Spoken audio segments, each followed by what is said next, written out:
Great. All right, everyone. So welcome to the Traeger Hood. As said previous, I'm Dan Madura. A lot of you have likely heard me speak before. I've done these classes for a few years, or at least since the existence of doing trainings. I think it's super important that we stay abreast on all things Traeger related. And I'll definitely tell you why that. But certainly because if you look outside, it's difficult to travel around, right? We do know tons of consumers are buying Traeger grills even now through this extremely snowy weather, and it's not going to slow down. Last year was an interesting year for Traeger, and I'm sure it was an interesting year for a lot of you guys. Obviously, we had the pandemic, right? And when the pandemic came on, we were concerned as a business that a lot of people wouldn't be buying a wood pellet grill, specifically a $1,500 grill, which is our bread and butter, for obvious reasons. You know, most people started to become a little frugal at the beginning. You're unsure of what's going to happen with this. Are we going to be able to go out at all? So you're really spending money on things and consumables that you know you're going to need. So at the beginning, we saw a lot of consumers were hoarding our pellets. So we immediately had to shift focus from grills and really focus on the manufacturing and distribution of our pellets. But then about a month and a half into the pandemic, it was towards May, our grills took off and they didn't slow down. And I'm sure most of you guys had felt that on your end of the business as well, not just with Traeger grills, but with just the entire grill category. People stopped doing vacations. They were no longer able to do these expensive things outside of their home, going to restaurants once a week, going on date nights. So what better than to take that money and spend it on something for around the house? Of course, stimulus checks soon then came into the picture, and that helped out as well. And we think that our business is going to grow again at another 40% clip. So take sales that happened last year and add another 40% to that. That's what's going to happen to Traeger this year. That's the number that I had signed up for. And I honestly think that that may even be a little too light. So we are on this hockey stick growth, and your end of the business needs to know a few things. One specifically is to be able to tell the difference between the grill models. We know most consumers do their research via the internet on our product before they go and they see you at the store. They've likely maybe gotten our sales pitch at, say, a Costco. They've seen our DRTV commercial. They've seen us on College Game Day or through social media. But when they get to your store level, they will know that they want a Traeger grill, but which one? That's where you come into play, being able to upsell, or not necessarily upsell, just trying to find the right fit for that person in their family. So with that said, we are going to get into it. Again, welcome to the Traeger Hood. Why Traeger? Those, again, that have taken this presentation from me or seen this presentation from me before in the past have seen me talk about TVAC. That's taste, versatility, ease of use, consistency, and community. The taste. If anyone's ever had food off of a wood pellet grill, specifically a Traeger, it tastes better. I don't even think that's my opinion anymore. I think that's universally agreed upon. Food coming off of a wood-fired grill, it tastes really good. You go to a wood-fired pizza place, you don't go to a propane-fired pizza place. It's just the way of the world. Cooking with wood makes the food not only taste better, but it also looks more presentable. And in an age of social media, people all the time will come up to me and they'll grab their phone and they'll pull out what we call food porn, and they'll just start scrolling through pictures of things that they've done in the past that taste and look really good. The food that's coming off of a Traeger, it's the smoke is naturally wrapping around the outside of the protein, the meat, whatever it is that they're cooking. And once it does that, it traps the juices on the inside. So when the consumer's taking their knife and they're cutting into it, juices are typically pouring out. Unless they overcook this thing by 30 to 40 degrees, there's going to be juices inside of food that's cooked on a Traeger every single time. So that's where a lot of the flavor's coming from, is you have that really moist, wet piece of meat that they're cutting into, and then they have that smoky flavor filled up inside of there, and it just really tastes great. Not to mention, there's about 7 or 8 different pellet flavors given the season of the year that the consumer can choose from. So with each of those pellet flavors, they're going to get a different cooking experience, and we'll get into that towards the back end of the presentation. The versatility is also unmatched. When pellet grills first came out, they were extremely versatile. Not only were they just your traditional grill or your traditional smoker, but they were an oven as well. So when I'm speaking to a consumer, this is a point that I always stress. Not only is it your smoker, because a lot of consumers will come up to you and just be like, wow, that's an expensive smoker, if they don't know much about a Traeger grill. But if you explain to them that it is expensive, yes, but there's a reason behind it, because not only is it a smoker, but it's your grill and your outdoor oven as well. It starts to speak with them. I always call it your outdoor kitchen, right? Because anything that you put inside your oven, inside your house, you can make it on a Traeger. Anything inside your smoker box, you make it on a Traeger. And anything on your propane or charcoal grill, you can make it on a Traeger as well. The ease of use, this is a big one for people that are wanting to try new things. So if you're speaking to a consumer, the consumer comes in to talk to you on the sales floor, and you say, what kind of grill are you looking for? And they're like, I've had a propane grill in the past. I've had a charcoal grill in the past. I've heard something about these pellet grills. What's the difference? This is a great one to start off with if they're really unaware of a pellet grill. Likely they enjoy the flavor of barbecue. So you don't need to necessarily touch on the taste. The versatility I would touch on after, but the ease of use, just by explaining, well, consumer A, if you were to make a pizza inside your oven, you could do that exact same style of cook on your Traeger grill to make a brisket or a pork butt or a pork tenderloin or macaroni and cheese or a pumpkin pie. Literally anything that you want to do, it's the same way as making a pizza inside your house. You just turn that little digital thermostat up from either 165 up in 5-degree increments to 500 degrees, and you're cooking at that temperature. You come back when the food's done. It can't be easier. I think a wood pellet grill can make the best barbecuers out of all of us. And that touches on consistency. So with that dial and being able to plug in whatever temperature that you want, if you were to cook something last night, say you're doing that pork tenderloin, you're bringing it up to 145 degrees while cooking at 275 degrees, you are going to be able to replicate that exact cook the very next day if you just set it at 275 degrees and wait till the internal temperature is 145 degrees. Every single time, it'll be extremely consistent. And duplicating and replicating results on a propane grill is relatively difficult. You really need to know what you're doing. If you flip a piece of meat over maybe a minute too late and it burns one side, doesn't burn the other evenly, you're going to have a different flavored, say, chicken breast or whatever it is that you're making than you did maybe the night previous. This way, it makes it so easy and you get consistent results every single time. And the last part is one that I'm going to touch on quite a bit throughout this presentation, and it's our community. We have a giant network of people that follow Traeger.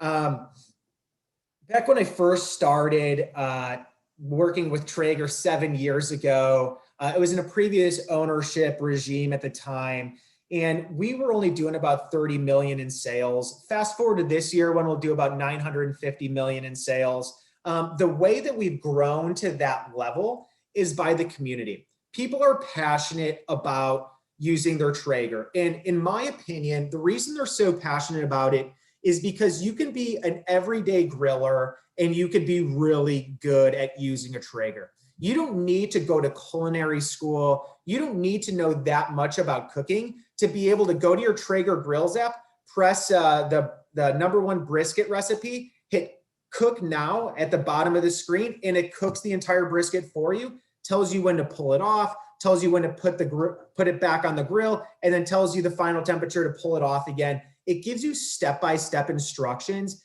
And the person that came up with that cooking algorithm likely has won either Memphis in May or the Kansas City Royal, or has been a top contender at those. So all of our recipes are done exactly the way that they should be done. And so you don't need to be great to be very good. So our community really engages with that because we make people better grillers, right? We make them a better smoker, and we make them a better baker, and it's all by using the Traeger grill. Just want to throw this out there. The password also that you're going to need to write down for this class is Texas Spicy.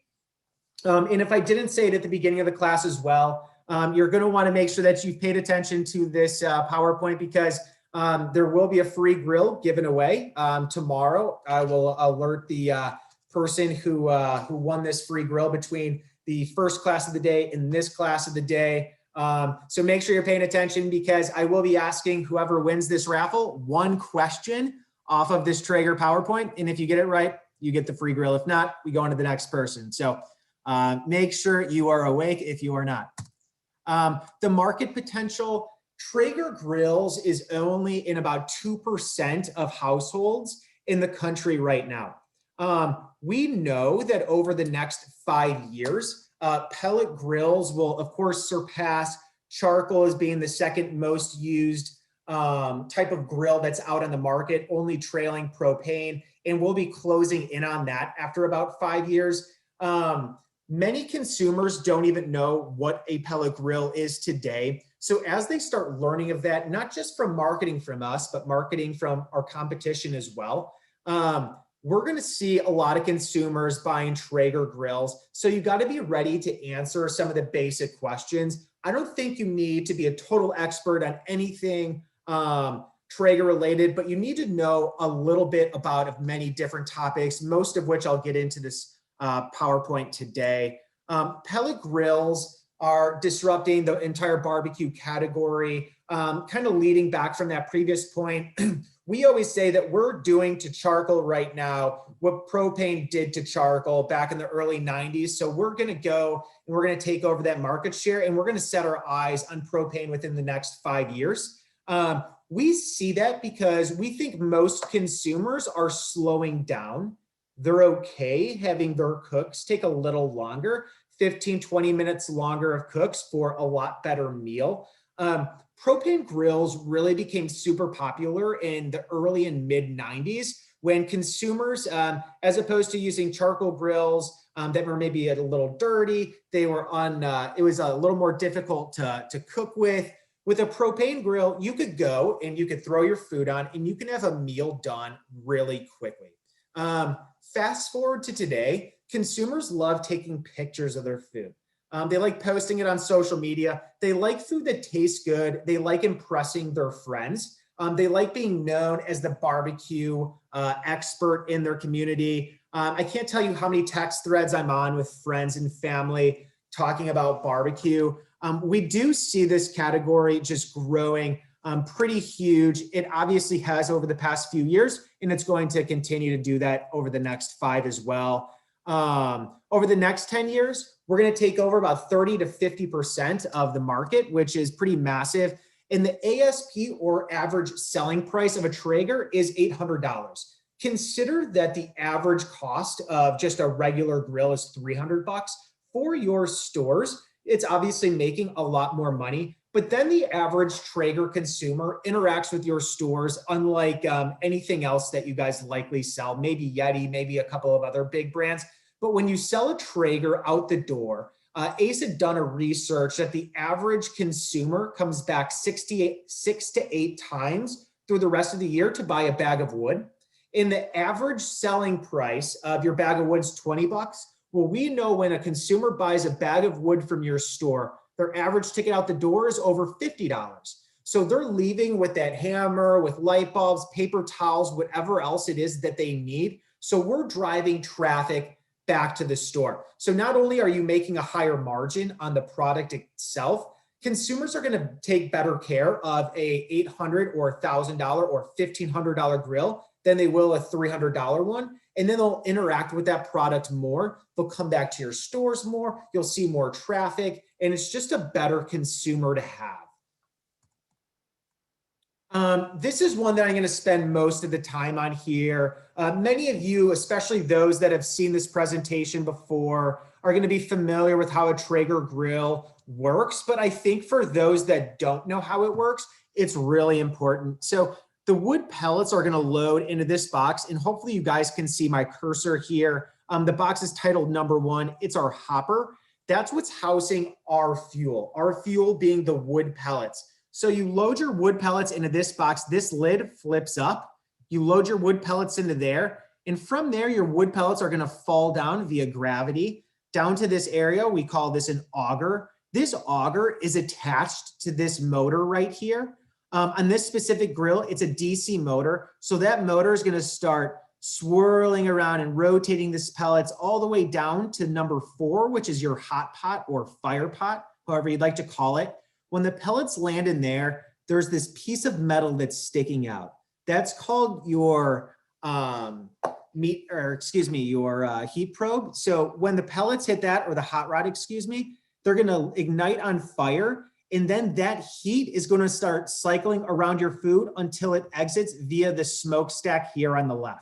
So with that, you're of course going to have a fan that's going to be pumping in oxygen, and that's going to create induction of the heat, but then also it's going to create convection and make sure that that heat is cycling around your food until it exits. This is why, as a consumer, they never need to lift or rotate the food. They just place the food down on the grill grate and come back when the food's done, because the heat is even and constantly cycling around the food. They don't need to flip it. It's always going to be cooking at an even temperature all the way around. Now, if the consumer wants grill grate marks on both sides, or they're maybe searing something, they absolutely can do that and flip it once or twice. But I always recommend keeping the lid closed. The only other part to this picture that's important is going to be number 2. Number 2, that's our controller. This little button right here, that's how you turn the grill from idle to on. And once the grill is on, you turn this all the way up from 165 degrees to whatever temperature. It goes up in 5-degree increments from 165 all the way up to 500. So the more you want our grill to function as a grill, so as your traditional propane grill, the higher the temperature you're going to have it set at.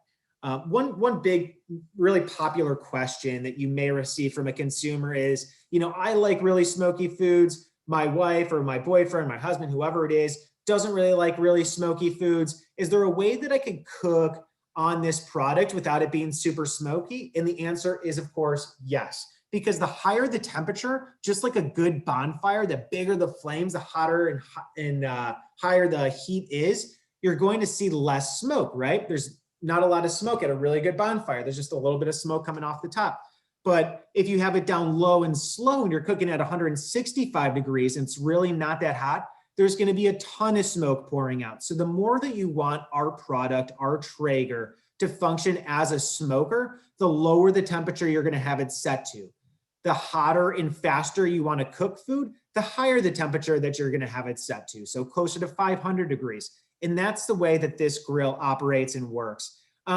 This picture is also available on POP that's on the grill, inside of the grill, on the grill grate. So I, as one of you guys out on the sales floor, what I'm going to do, and I'm going to stand up here and kind of show you when I'm talking to a consumer. First of all, I always stand shoulder to shoulder with someone. That means that you're working with them. You're not selling to them. So I stand shoulder to shoulder. I'm looking at the grill itself. I'm going to show them the hopper. I'm going to point them inside that hopper. I'm going to look down in it, make sure that they look down in it as well. I'm going to say, here's that auger motor. Do you see it? And now they're looking at the auger motor. Now they're engaged with the product. I'm then going to point them back to the controller. I'm going to say, hey, look, this goes up from 165 all the way up to 500 degrees. Or you just tell them that if the grill doesn't have power to it out on the sales floor. And if you're confused about what else there is on the grill that's not obvious, like the hopper that has the auger in it, or that there's a controller that goes up from particular temperatures to another one, you just simply lift the lid, which is the first thing a grill consumer does when they look at a grill. So maybe they'll lift it for you, or you lift the lid and you look down on the grill grate, and right there is going to be your POP of this exact picture. And then you could just read directly off of this. So you could say, hey, all of this, these wood pellets, they go in this hopper right here on the right. And then this is the controller again. The auger is that metal thing that I pointed out. The fire pot is down at the middle of the grill. A fan is creating, it's inducting the heat as well as creating convection, and the heat's cycling around your food. And you are just sitting there, you're pointing out things that they could be reading, but you're going to be able to do it at a quicker pace, and you're going to be able to show them these things while you still have their attention. So there's always a little cheat sheet sitting on the grill, and I'll show you a little more POP as we go through this. The Wi-Fi technology, this is really important to many Traeger consumers. You may have a consumer, when you say this grill connects to your phone, that all of a sudden gets really scared and shies away. And the reason they're doing that is because so many things connect to your cell phone now, that it's just like, oh, what do I need another thing to connect to my cell phone with?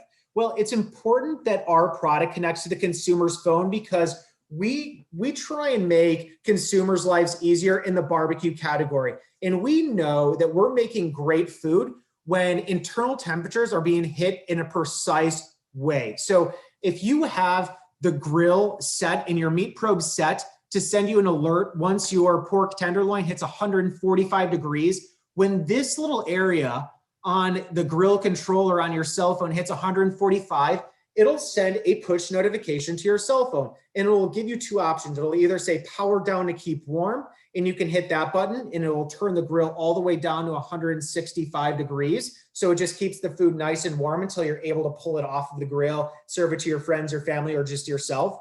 Or it'll say, do you want to continue with the cook? And you could just continue having it run. But if it hits that internal temperature, I always power it down just to keep it warm. Simply because it's just going to keep the food nice and warm, and it's no longer going to be cooking it on the internal temperature. So you're no longer going to be increasing that internal temperature. It's just going to keep it nice and warm for you until you're able to grab it off. But not only that, if a consumer's grill were to falter for whatever reason, maybe something's not working correctly with their grill, we can see everything that's going on in the consumer's grill. So we have, as a company, a 3-year bumper-to-bumper warranty. If ever there's a problem on a Traeger grill, the first thing you should do is say, did you call 1-800-TRAEGER? Because we take care of the customer no matter what it is, up to 3 years. After 3 years, we then sell the part to you guys, and then you then resell the part to the consumer. But the consumer is always supposed to go through our 1-800 line. Not only can they go through our 1-800 line, but in 2 weeks, they'll be able to just go to TraegerGrills.com and they can actually type their problems in a chat room. So that also makes it and will make it a lot easier when we have that ability as well. But going back to the Wi-Fi portion of this, when a consumer calls in and they have a Wi-Fi grill that they have connected to the internet, we'll ask them for something that's called a UUID number. And when the consumer gives us the UUID number, we'll look it up and we'll be able to see what's not working inside their grill. So we've diagnosed the problem. We're sending them the part out, and we're going to walk them through the installation of that part. This is important because one of our company's initiatives is to try and make sure that every consumer is back up and grilling by the next weekend. We've identified our customer service as an area that we can certainly improve upon. I'm sure many of you may feel that same way if you've worked with Traeger over the years. It's been a pain point for us. Keep in mind that last year we thought we were going to grow 20%. As a company, we ended up growing 60%. So we're having these growth pain points, but we think we're taking care of them. And this is certainly one way that a consumer is going to have a better experience with Traeger, is that if something were to go wrong with their grill, that we could get it back up and running really quickly and as stress-free as possible. Touching on some of the reasons why a consumer is going to buy some of our nicer end grills. In a slide previous, you saw that the average Traeger consumer is spending $800. Our Pro 575 has an MSRP of $800. That's our #1 selling grill. The reason consumers are going up to that Pro 575 from the previous generation Pro Series grills, which were called the Pro 22, as well as the Pro 34, is because, first of all, it does connect to the phone. Secondly, it goes up to 500 degrees as opposed to 450 degrees. But most of all, it has a DC motor in it. So in the older generation of Traeger grills, you have an AC motor. The difference between AC and DC is AC can perform two functions. It can turn something on and it can turn something off. So think like a light switch. Now, if you want to think about a more complex light switch, that you're able to dim something, you're able to change the colors on it, that would be DC. So the DC motor is going to be able to perform multiple functions. Why that's important on a Traeger grill is we know that with our grill, we're trying to maintain an exact temperature all the way throughout. So with a DC motor, while it's attached to the grill, and I'm going to go back to this side to explain it a little bit more, this DC motor that's connected to this auger right here, it can speed that auger up or slow the auger down. So if you wanted to make this fire, the fire that's in the fire pot, bullet point number 4, you wanted to make it exactly precise and perfect and consistent. The way that you're going to do that is by maintaining a perfect level of wood on this fire at all times. So our temperature is only fluctuating about 5 degrees in both directions. And that's because of the variable speed of this auger. Now, if this auger was like the AC auger, all the AC auger can do, again, two functions, is turn this auger on at the exact same speed and turn the auger off. So you're constantly adding a ton of wood or not a ton of wood, a ton of wood, not a ton of wood. And what ends up happening there is you get very dramatic temperature spikes. And when the temperature spikes, you're going to get a different cooking flavor. So if you're cooking at 450 degrees, that's going to be a different flavor than if you were cooking at 375 degrees because of the smoke level. So we know that there's less smoke at a higher level. There's more smoke at the lesser of temperature. So having this DC motor is super, super powerful to the consumer. It's one of the main sales features. And if you don't explain that to them, what the consumer can see is this controller. They can see that the grill has some structural changes that I'll go over, but they can't necessarily see the motor that's inside the grill. So it's really important to be able to explain the difference in those motors. And again, there's going to be POP that'll explain these 3 bullet points sitting inside of the grill. So always just lift the lid and use your cheat sheet. I know if I'm in a college course or if I'm in a high school course and my teacher says, Dan, we're going to have a 100-question test today. You can use a cheat sheet or don't bring a cheat sheet. It's your call. Every single time I'm going to use a cheat sheet. I'm a cheater. That's how it works. Turbo temperature. So we'll touch on this. It goes along with that D2 direct drive DC motor. Here in Chicago, if you guys look out your windows, likely you're going to see it's snowing. It's probably going to continue snowing. It looks like another 8 inches throughout the night.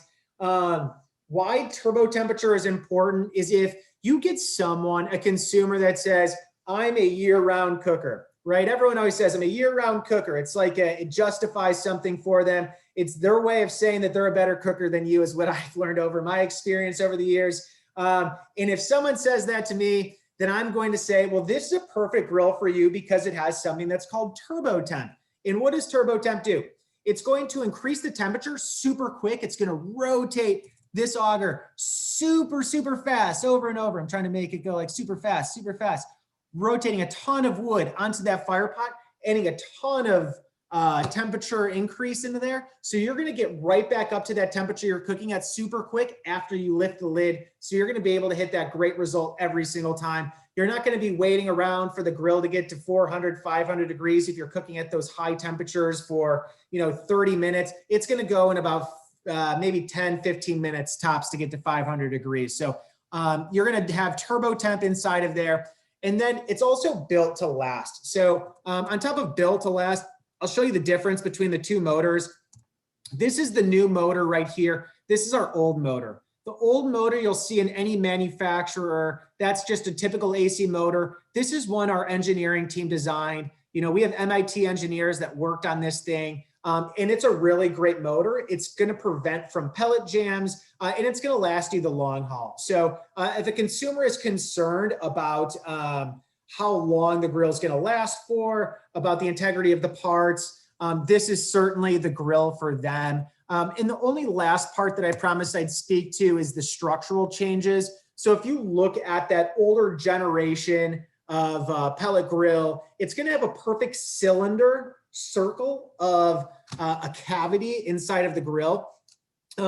That's the reason we changed that and added 2 inches into the barrel height, about an 1.5 inches on the 575 and 3 inches on other grills, is strictly because most of our consumers are using their grill around Thanksgiving.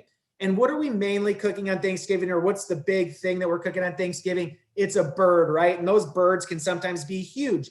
And we found that many consumers that were cooking birds on our old generation of grills, that bird is going to be 1 inch, maybe even closer to that outside metal. And we never want our meat touching the outside metal of a grill.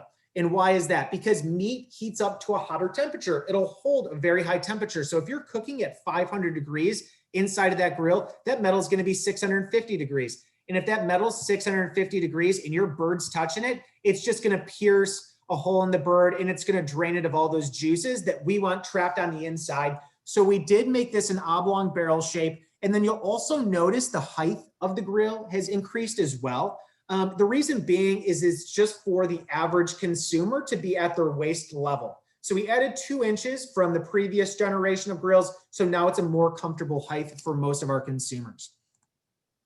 The lineup, I've kind of touched on this a little bit.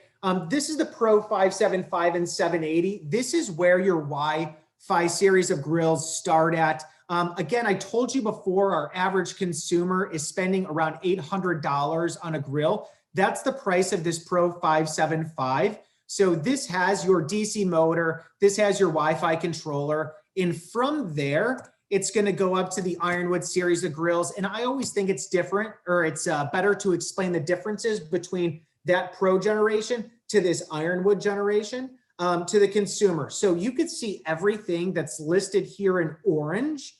That's going to be what's different between this grill and the previous grills. So your Ironwood 650 and your Ironwood 885, it's going to have a pellet sensor built into that. What does that do? So the consumer can see either right on the grill itself, or they could see on their cell phone exactly where their fuel, their pellets are at inside of this hopper. That's really important to your stores. And I think that's important to your stores because I, as a consumer, if I'm shopping and I know that I'm running probably low on my fuel, my wood pellets inside the hopper, but I'm not sure what level that's at, and I'm standing inside your store, I can just go on my cell phone and I can pull open and see exactly where that fuel level is at. And if there's only 5–10% of pellets left in there, I can grab a bag or two right from your store. Was there a question there, Deanna?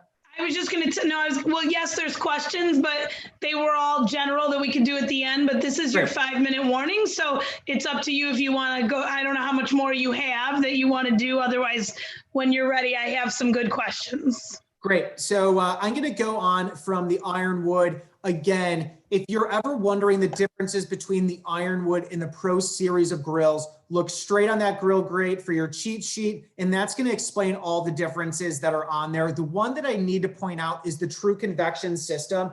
So this is what causes consumers to typically jump up in price from the Pro series grills to the Ironwood grills.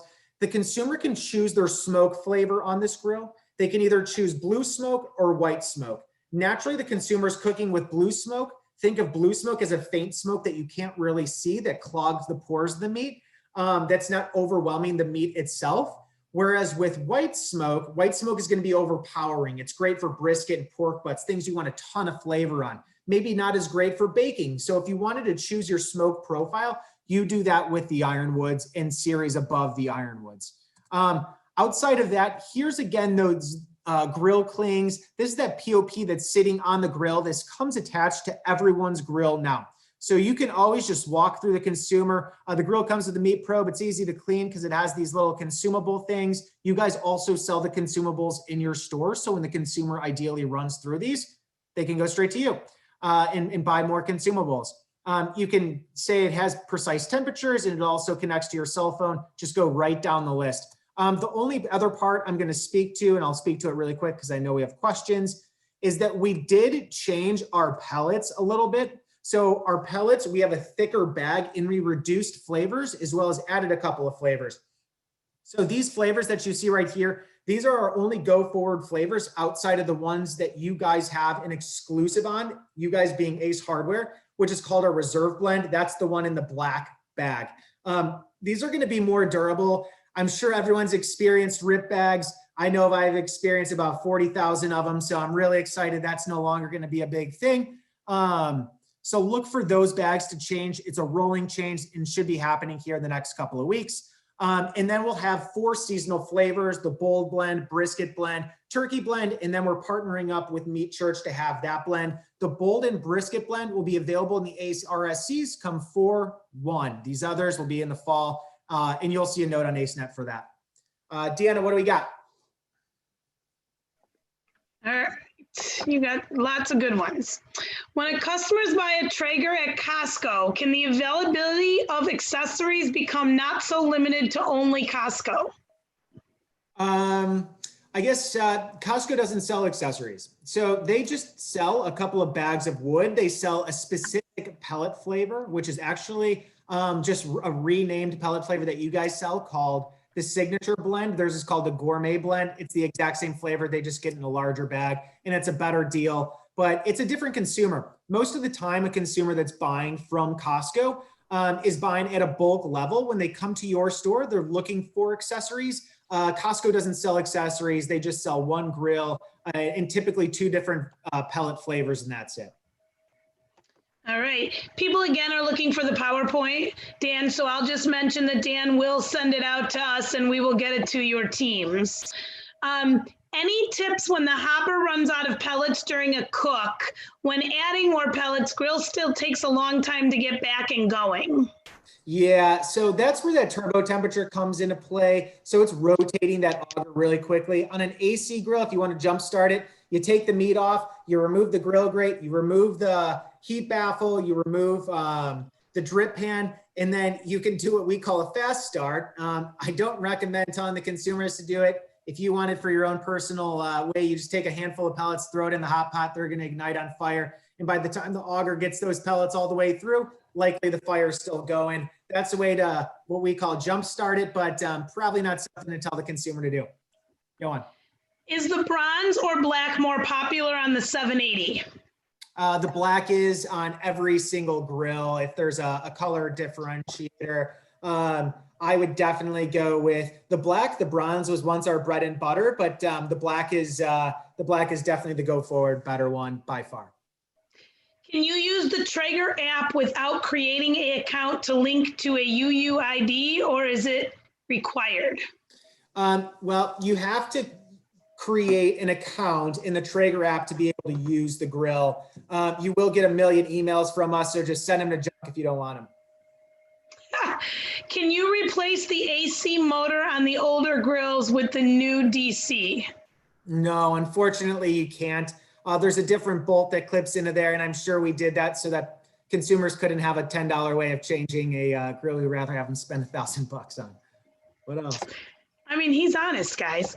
If a customer isn't interested in all the tech features, what is the best way to still influence a sale? Yeah, so if they don't want the Wi-Fi, I always lead to that DC motor. That's some consumers will just be like, I don't care about the Wi-Fi capability. Please note that the consumer doesn't have to run the grill off of their cell phone. It naturally works just directly on the grill itself. If they wanted to use their cell phone, great. If they don't want to use it, that's also great. Someone just said to let you know she loves her Traeger and thank you for the training. Great. Guys, we have about 4 more minutes. So is there any other questions anyone has for Dan while you have him?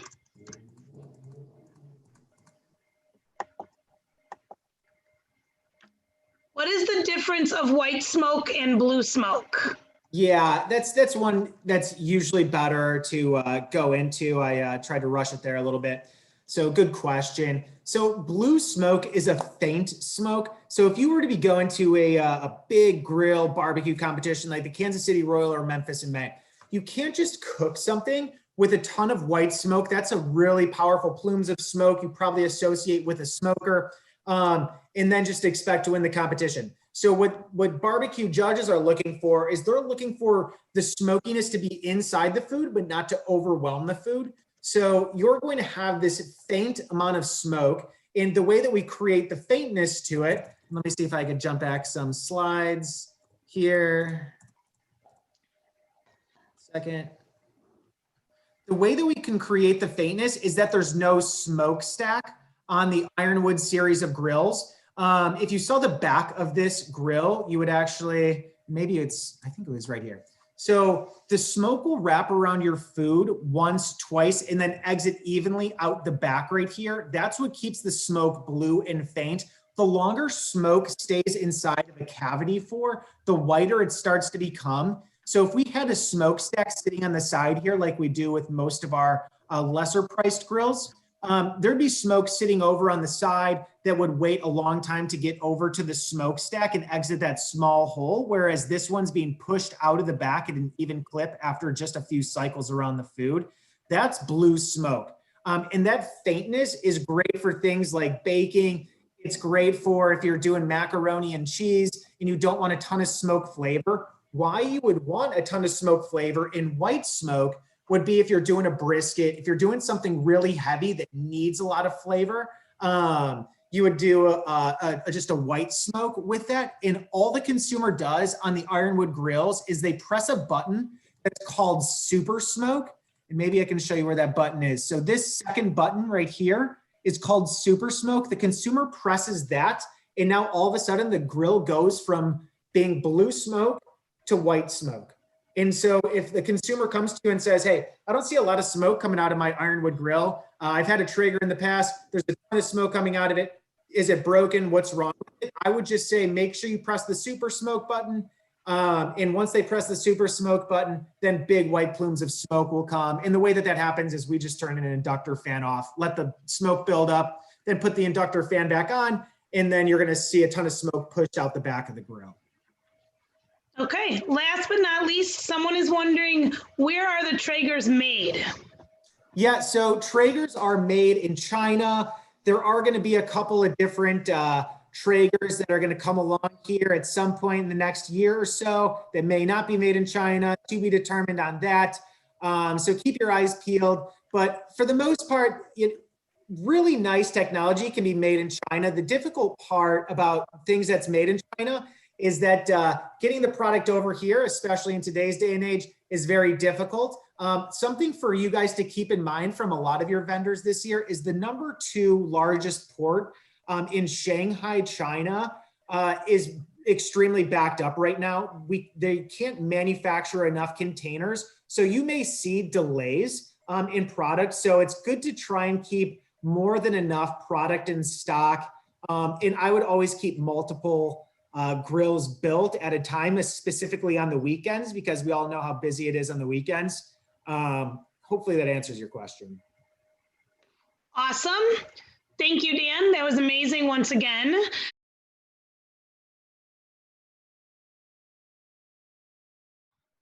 Thanks. Hello, everybody. Thanks for getting on. I wanted to go through a couple of slides here for 2021. So the idea, what I wanted to present was some of the new product that Weber is getting into for 2021 that you'll start seeing landing at your store in the next few weeks and probably throughout the month of March. So we're excited about these new launches, and what we'll do is we'll get into kind of how they work, what they are, and then really the idea of selling them and how to be successful in moving some of this new product for the stores. So first of all, Weber, what we did is we looked at the portable grills for 2021. Our Q series, which you're all familiar with, been around now for about 12 years. And we have 3 different versions. We have, the 1000, the 2000, and the 3200 series. And then depending on the features consumers are looking for. The whole category, though, has grown, has really exploded. So the portable category was something Weber looked at for 2021. And what we did is we wanted to make it a little bit more easier for consumers to take these grills with them for where they're going. Obviously, with everything that's going on in the world, a lot of consumers' habits have changed. So people are staying at home, or they're actually going out to the beach or going out to the parks, and they're doing more cooking at home. So with that in mind, And knowing that, almost over 80% of people travel with the grill when they're doing things like tailgate and barbecuing at a park or camping or going to the beach or hiking, over 80% of people take their grill with them. So this category is very, very popular. So what we did is we wanted to come out with a grill that's a little bit more versatile than our Q grill, okay? So consumers that were looking for something that they could pull, that they could travel from their car to the beach, something a little bit easier than carrying a Q grill with two hands or using the, drop down a cart attachment. We wanted to make a portable grill all in one. So what we did is combine the size of the Q, the versatility of the Q, and came out with the Weber Traveler. But as I said, these things are great for camping, barbecuing at the park, tailgating, ability to cook for a large crowd, ability to cook for a couple hours. So it's that in mind, we launched the Weber Traveler. So it's a low profile. It comes on a cart, so it's not something that they have to buy separate. So it's already integrated cart with one hand setup and tear down, which is easy. Fast preheat, even heat. As I said, a large cooking area. So it's about 320 square inches of cooking. And you can compare that to about 280 square inches to the Q2200. So they're getting something larger than the mid-size Q and something just under the 3200 Q grill. So it really is a grill that's designed to cook for a lot of people. Portable benefits, easy transport and storage, handles all terrain, so they can pull it through the sand, they can go up a hill, through the grass, whatever they're doing. And then you're able to adjust the food. So if they're not just doing burgers and say they want to do a steak indirect, they could do a steak indirect. If they want to do vegetables, if they want to do a pizza. So they have the versatility of a gas grill in a compact size. So here's the look of the Weber Traveler, and then there's a video I'm going to play for you. But it's all in one, so it's attached to the cart, comes with rubber wheels. The nice thing about it is it stands up. So if people have a small patio or in their garage and they want to store it, you could just stand it all up on its side. You don't have to worry about it falling over, nothing falling out. It locks in place, so it's secure, whether they're moving it in their car or they're standing it up on their balcony or in their garage. This grill is going to retail at about $299 this year. So we're right in that ballpark when you look at the Colemans and you look at the Napoleons, but we have a bigger size cooking service, which sets us apart from our competition.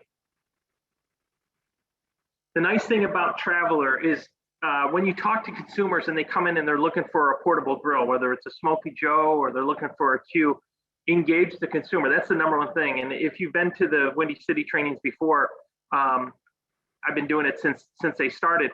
I always tell everybody in the class, engage that consumer, talk to them, find out what are they looking for in a grill, what do they need? Do they want charcoal? Do they want gas?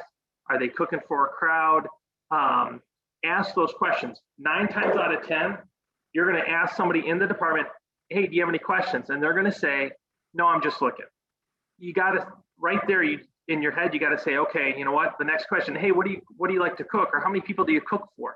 Once you start asking those probing questions, you have them hooked, okay? The nice thing about the partnership between Ace and Weber is Ace has the ability to sell everything Weber makes, okay? So that's a huge advantage. I've always said, when the customer comes into your store in the grill department, they shouldn't leave without buying something from you for whatever they need. They cannot find all our products, all the Weber products, in any big box store, any other company that we sell. Ace has the ability to sell and to buy everything Weber makes. So if a consumer comes in and they're looking for, the portable series, now you have the option to show them both the Q grill and the new Traveler grill, okay?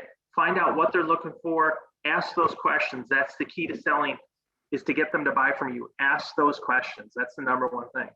So with the Traveler, we have some accessories that after you get that sale and they tell you, I'm looking for a portable grill, I have a small balcony, or I do a lot of tailgating or whatever it is, you have the ability to then say, okay, now it's the Traveler, now what do they need to go with it? They need a cargo protector. So the grill, none of the grease or anything gets on their trunk lining or in their RV. They probably need a cutting board that's going to hit the side table of the grill. So there's a lot of different accessories you could talk to the consumer about after you've already sold them the grill. So that's important too, is when you're talking to them and you get them hooked on the grills, whatever they're going to buy, Again, talk to them about, a cover, a brush, something to protect the grill, something to clean the grill, a tool set, the LED grill handle light. There's so many accessories that you can do add-on sales.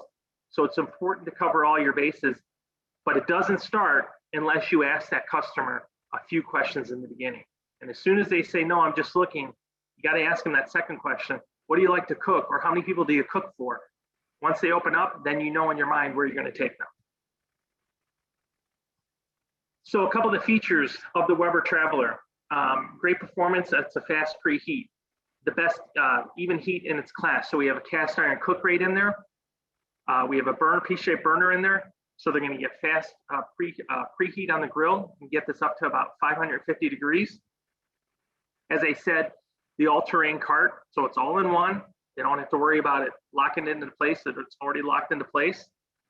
They could take it from campgrounds to the beaches, to the picnics, to tailgate. Large temperature range, so if they want to do a steak, or they want to do chicken that's going to take 20 minutes versus a burger that's going to take 8 minutes, 6 to 8 minutes, they could do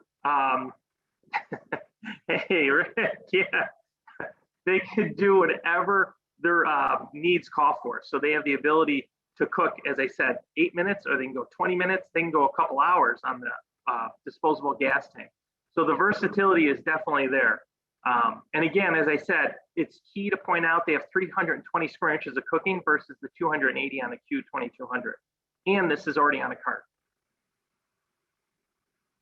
As you can see, I just wanted to put this up there for some of our competition. So people that are shopping it, or if they have been out looking online or whatever, at least you can let them know it's the largest in class, cooking wise, cooking surface wise. And the material behind that Weber uses is always first class. Our price point is not the highest, it's $299. So it's right there in the ballpark of portable grills. Here's a quick video that I'm going to play for you, just to kind of give you some features of the Weber Traveler. Hopefully you guys can hear it.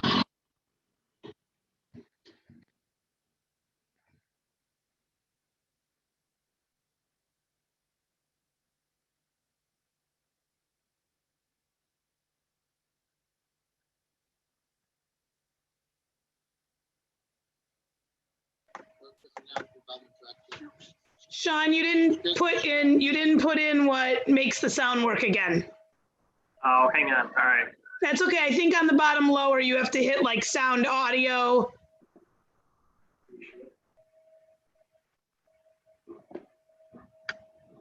Yeah, sure sounds. Sorry. That's okay. I couldn't get my thing on quick enough. I'm like waving at you, and I was so, yeah, just start it over, please. One more time. Here it is.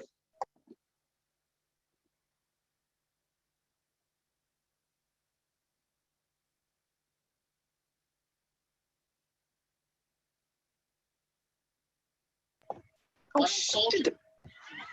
It's still not working, Sean. Still not working? Mm-mm. Can anyone can anyone hear it? If you, I'm able to hear it just fine. okay, that's strange. Not sure why mine's not working. Oh, I'm sorry. That's okay. If other people can hear it, great. Yeah, I can't hear it on my end, so. So some people can hear it, some people can't, huh? Yeah, that's super strange.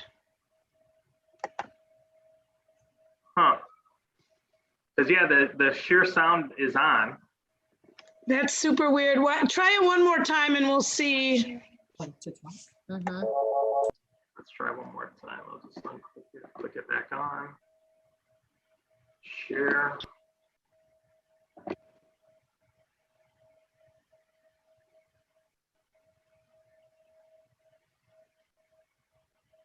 Colleen, are you able to hear it?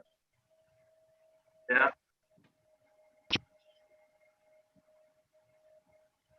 That is strange because I cannot hear it. So I'm.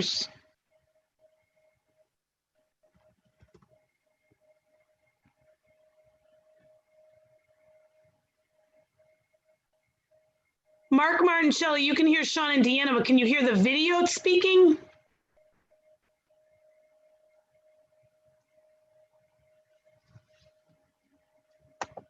can. I can hear it. That is so strange. We have salt. All right, thank you. Nope, I cannot hear it. Mm-hmm. Is there, does everybody have their volume up?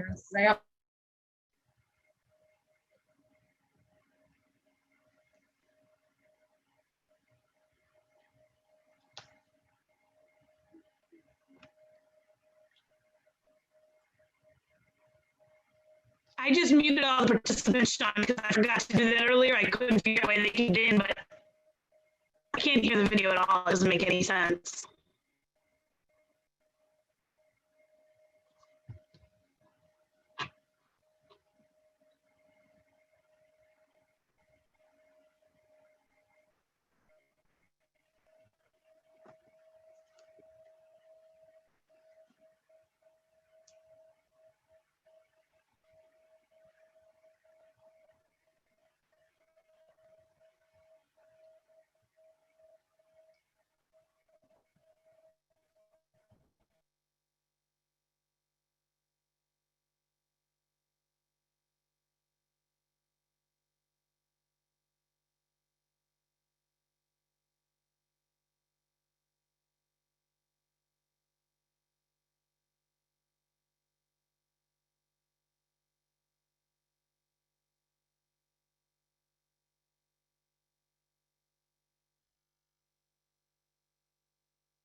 So that was the Weber trailer. So for some of you that saw it, heard it, great.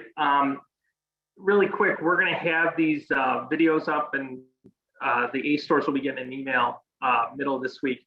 We're going to have all our videos up. That was just one of them up on YouTube, that you're able to go and see everything we're talking about, plus more that we couldn't fit into this training. So that will be available at the end, middle of this week to end of this week. All right, moving on. Really quick, just so anybody who has joined since this started, the password for us this afternoon is the Genesis 2. That's the password for Weber, is Genesis 2. So, Hey, Sean, just so you know, I know you have another video. I made some changes to see if it'll be better on the next one. okay. All right, yeah, when we get to the smoke fire, okay. Yeah, sorry, everyone. All right, so moving on. So Weber has taken, as you know, with the Weber smoke fire, we had in our Weber wireless thermometers, we came out with the Weber Connect for our gas grills over the last year. And we had that technology already built into our Weber pellet grill. So with consumers' habits changing, a lot of consumers are looking for tech, wireless thermometers inside grills, inside cooking appliances. So it takes the guesswork out of grilling. So Weber is taking that. We've been working on this, and really from this point forward, you're going to see a lot of technology put into our grills from 2021 moving forward. This year, what we did is we moved from the Weber smoke fire with the Connect already built in, and we're putting the integrated technology into a couple of our Genesis grills and one of our Spirit grills for 2021. So for consumers looking for the ability to take the guesswork out of grilling, to have, set temperatures, to have a grilling assistant, to know when to flip grill their burger or their steak or their chicken, whatever they're doing. If they're doing low and slow, this is going to take the guesswork out of everything they're doing, and they're going to be able to do this now on a gas grill. Okay, so this is important to pay attention to. You're going to see these grills start landing in the stores probably around mid-March to the end of March. So it's the Genesis and the Spirit with tech on them. So we'll jump right into it. So it's the new smart grills. So it's going to have the upgraded smart technology package. On the Spirit, on the SX315, that's what that one's going to be called for 2021. We already have 315 just stainless, but this one is going to go give the consumer a step up if they're looking for technology, 2 probe capable. So if they're doing, you know, a turkey and they want to have 2 probes going in to make sure that it's done all over, they're going to have that ability. If they're doing 2 different cuts of meat, steak, they're going to have that ability to monitor the temperature of the meat that they're cooking. And we'll also give them the grill assistant when they need to flip it, when they need to turn it, and when the food is actually ready. So as you can see, it's going to receive alerts on their phone or their iPad when food has reached their desired doneness. So they could do well, medium rare, whatever it's calling for. They're going to have the ability to set those probes and then literally to walk away and listen for when their phone beeps or when their pad beeps to go out and flip the meat or turn the grill off. So we're going to have this in our Spirit SX315, and then consumers that are looking for something larger and they're cooking for 4 to 6, 4 to 8 people, we added this into our Genesis grills as well. Okay, so they have a lot of different features. The regular EX315, so they'll have the smart built-in technology on the left-hand side table, comes with the LED backlit lights, comes with the grill handle light, all black frame. So they're going to have 3 burners and then have integrated technology. If they're looking for something with the sear burner and the side burner, we're going to give them 2 options. They could either get it in black on the EX335 or the SX335. So this is something that's really, we're excited about. Consumers, as I said, are looking for more technology in grilling because it does take the guesswork out of grilling. So on this slide, it was just the feature ranking of what consumers are looking for and what they're willing to pay. So the demand is out there.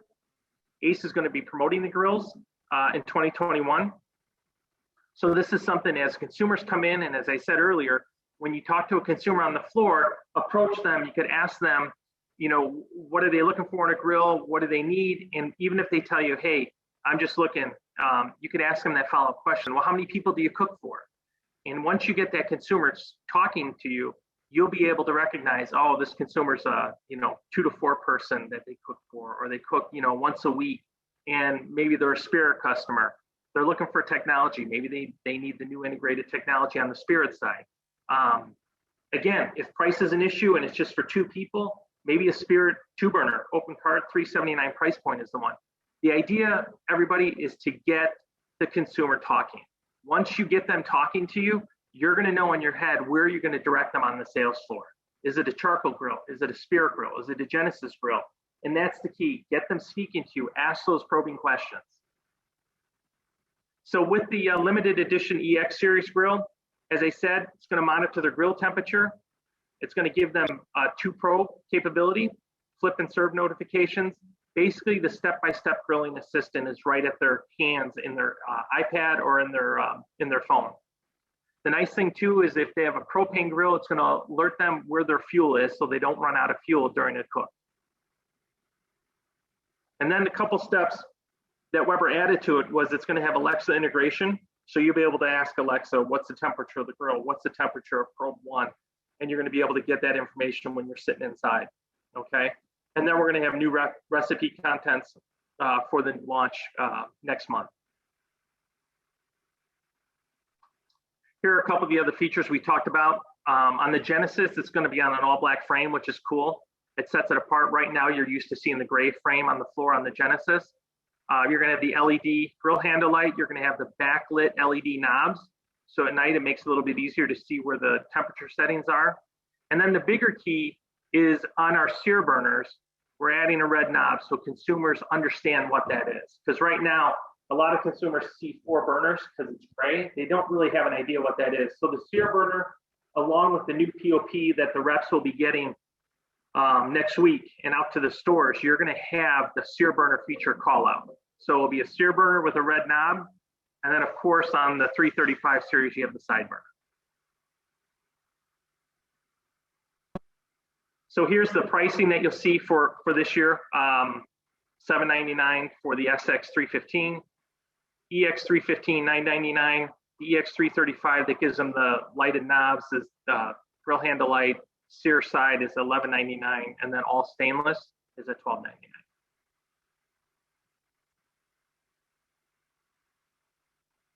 Moving on, what we did for 2021 as well is consumers really want a grill that's enclosed with a cart with doors, okay? So we went away from our 330 series, which was an open cart with the colors. So now most of the Genesis except one is going to come with a closed cart. The SE series is exclusive to the hardware channel, hardware co-op channel. So these grills that we're going to look at right now, both the black and the deep ocean blue, consumers cannot find that anywhere else at a big box store. Up here in the Chicagoland area, Ace dominates the market. This grill is going to be exclusive to the hardware co-op channel. As I've always said, when consumers come into the store and they're looking for anything to do with Weber, you have the ability to sell them anything that Weber makes. You have the ability to get that. Most of our customers do not. We do not sell everything to every customer that holds the Weber brand. Okay, so it's a huge advantage that you have. But this grill, the SE315, is going to come with 9mm cooking grates, stainless steel rotted cooking grates. So that's the commercial style cooking grates that we had last year. It's going to come with an enclosed cart, a grill handle light, and you're going to have it in the black, and you're going to have it in the deep ocean, the blue. The deep ocean blue we introduced mid-season last year, and that has done very well. So these grills currently are at $849 going into 2021. Again, exclusive to the hardware channel. So when a customer comes in and they're looking, they want stainless steel, flavor isobar, stainless steel cooking grates, this is a grill that you're able to sell to them. They cannot find this at a big box store. And then if they're looking for something all stainless steel, we have the S315, which is new this year. Last year we had the open cart S310, so that's gone, and this has replaced it. Same price point as of last year, $899 with an enclosed cart. The nice thing is, if they don't want to jump up and spend the money for a tech grill, the new Genesis with the tech on it, you still have the ability to sell them the Weber Connect portable wireless thermometer that they can use inside and out, or you could sell them the iGrill. The iGrill 3 will attach to the grill on the right-hand side side table, or if they do an iGrill 2, they could use that inside and outside. They could use it on all the competition grills. Again, the versatility is there. So again, it's another add-on sale, and to be able to point that out to the consumer that say, hey, you can still get the wireless technology. Here you have two options. You have a Bluetooth with the iGrill, or you have the Weber Connect, which is Wi-Fi. This was just a quick 2021 grill lineup that I thought I'd put up here just so you could see. So we have one open cart, the 310 in the Genesis. That's the only open cart. Somebody wants a grill that has no doors, so it'll be the Genesis E310 with porcelain cast cooking grates. Everything from there up, all the way up to the 435 series will have doors. And then as you see the third one over, you still have the exclusive at Ace is the E325 Indigo. That's continually has done well for us and for Ace. So we have it again for 2021. Again, they can't shop that grill anywhere. We only make the E325, 3 burners and a sear for Ace. That's it. In the indigo color. So you will not see that anywhere else. So as I said, when a consumer comes in, engage them, find out what they're looking for, and then you could walk them to any part of the line. On the lower side is going to be the Spirit and Summit. So if price is a concern for consumers, or they're just starting out, or they're downsizing, you still have the E210 and the E310. If they want an enclosed cabinet, then you have the E210 with the door, the E310 with the door. 330 gives them the sear in the side. The S315 is all stainless. And as we talked about, the SX315 is all stainless with the integrated technology.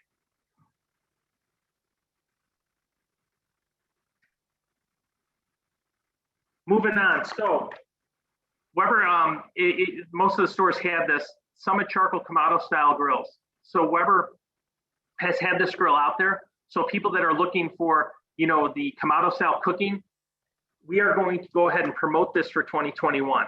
It's probably one of the best grills Weber makes, to be honest with you. It's done here in Huntley. It's double insulated aluminum on the kettle.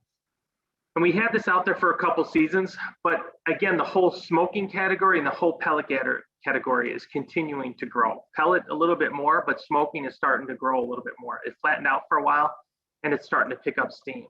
So we have two versions here. We have a Summit Kamado E6 at $9.99, and we have the Summit Kamado S6 at $16.99. So it's going to be a little bit larger than our kettle. So it's a 24-inch hinge cooking grate. One is going to be the standalone series, and the other one is going to be on a cart series. Both come with the diffuser plates. So if people are going to cook low and slow, and they want to do ribs, and they want to do brisket, pork butt, they have the ability to get this grill down in the smoke zone at about 225 to 250 and let it go for 8 to 10 to 12 hours. Here are some of the features. As I mentioned, the air insulated dual wall, double wall lid and bowl. So it able to keep the heat in the into the chamber. The biggest selling feature here is between the ceramic grills and our double wall insulated grill is as soon as you open this up to add coals or to add fuel, if you're doing a long cook, this will take you about 3 to 4 minutes to reach that temperature. On any ceramic grill, as soon as you open that lid and all that heat escapes, it takes a little bit longer, anywhere from 12 to 20 minutes for that temperature to rebound inside a ceramic grill, okay? So ours is a little bit different when you're talking to a consumer and they'll ask you, what's the difference between a ceramic and a air insulated dual wall Kamado grill. Now you could tell them. We keep more heat in the cook box, so even as they lift up that lid to add more fuel, they'll bounce back to their cooking temperature in a matter of 2 to 3 minutes. A rapid fired lid damper is huge, so that is patented technology. So you could open that up, add more fuel or add more oxygen into the grill, and that could raise your temperature. So if you get done cooking your brisket or your pork butt for 10 to 12 hours, and now, in an hour you want to cook a steak and use this as a charcoal grill, you could raise your charcoal grate up, open up the rapid lid damper, and you can get this grill up to 600 degrees in a matter of 5 minutes. So you're able to sear your meat and then adjust your lid damper back to regular 350 cooking. So the versatility is there, and that's really what sets the Weber Summit Kamado style versus the ceramic. That's what sets us apart. The nice thing on the bottom of these grills is if you have them on the floor, be sure to look at this. On the bottom in the ash catching system, you could sweep the ashes out, but this also tells you if you're going to do long cook, you're going to set this to the vents are hardly open, and you're going to get down to that 225 to 250 smoke zone, and you can walk away and let this go for 8 to 12 hours. If the middle version or the end version on the right, if they open that all the way, they're going to be able to get this grill to 600. So it's really one of those kind of set it and forget it grills. Here are the two, as I said, 24-inch style. One's $9.99, the other one is going to be $16.99.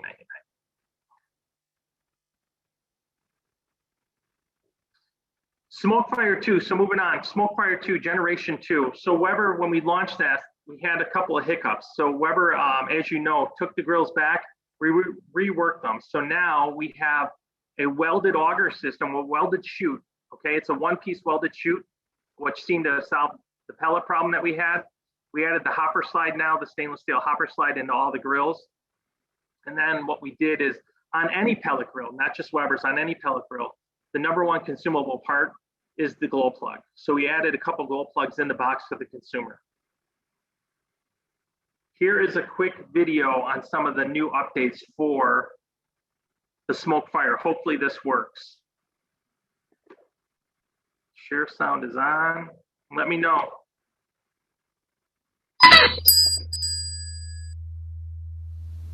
Hi, I'm Doug with Weber, and I'd like to welcome you to the 2021 virtual training program. In this video, we will be reviewing the features and benefits of the SmokeFire EX4 and EX6 second generation wood-fired pellet grill. Generation 2 incorporates a pellet slide to ensure pellet flow all the way to the auger, as well as a new and improved welded auger assembly, one additional meat probe, and 2 extra glow plugs, and of course, a completely updated operating system. The SmokeFire has a temperature range from low and slow 200 degrees to a category best 600 degrees. The smoke boost option holds the temperature around 160 to 200 degrees. And all SmokeFire models carry a 5-year warranty on the cook box and a 3-year warranty on everything else on the grill. Right off the bat, when you approach the grill, you'll see it comes with a digital temperature control that is Bluetooth and Wi-Fi enabled. This is our Weber Connect built-in technology. It's Weber's grilling assistant. This is not only going to allow your customer to set digital timers, it's going to allow them to build and follow recipes that Weber has on the free app. It's also going to allow the customer to monitor their food temperatures. You can control the temperature of your grill, putting it up or down. You can shut down the grill. And you can also activate smoke boost like we talked about before. The grill does have the ability to monitor up to 4 probes inside, and the grill comes with 2 probes. So the customer has a lot of ability to monitor everything going on inside their grill and make sure the grill is running exactly how it should be. Now, let's take a look inside the grill and see what other features and benefits we can see. The SmokeFire EX4 and EX6 has a high capacity pellet hopper, which will easily hold a full 20-pound bag of pellets. The hopper also has a low fuel sensor inside of it. It will notify your customer's smartphone when the pellets get below a certain level so you can refill it and never run out of fuel. Now let's take a look at the inside of the grill and go over the features and the benefits inside as well. Now both models come with a warming rack that fit inside the grill, and it's also removable and does add a ton of cooking space inside the grill as well. So if you're smoking, you can add a lot more food up on top. The sides of the cook box are insulated to help hold accurate temperature, and the lid is also porcelain enameled, just like the grills have been with Weber for well over 50 years. The bottom of the cook box is concave to the middle to allow the grease to flow easily into the bottom tray. The bottom tray of our grill, which is also known as the grease tray, is not only going to catch that grease, but it'll also catch all of the ash that burns in the burn pot, and it'll keep that grease and ash nice and separate to keep the inside of your grill nice and clean. So the inside of the SmokeFire grills is unlike any other pellet grill.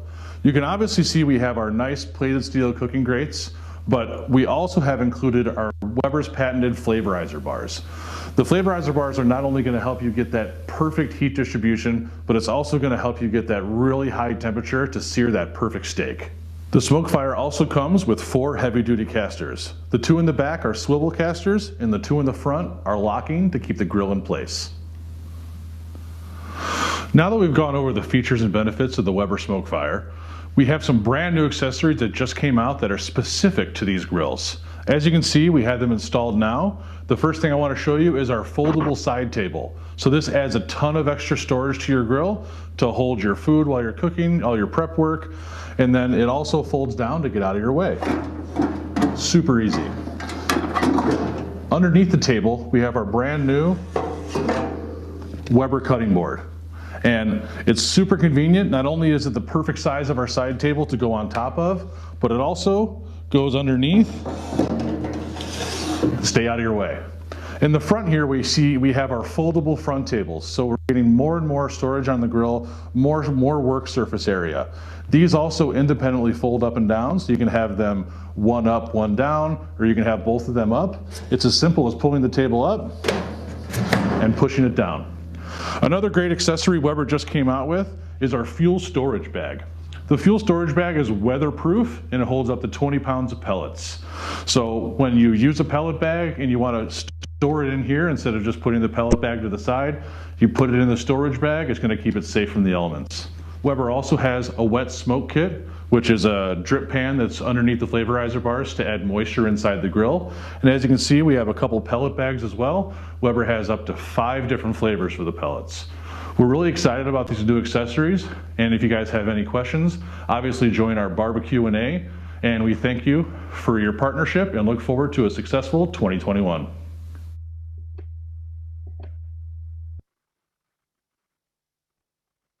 So that was just some features of the new Generation 2 SmokeFire, okay, for this season for 2021. Here are some new accessories for the SmokeFire. Doug already hit on the SmokeFire Wet Smoke Kit is new. That will go underneath the cooking grates, add moisture into the pellet grill. The Weber Fuel Storage Bag, as I said, it's good for the weather elements, keeps the pellets nice and dry. The cutting board is key.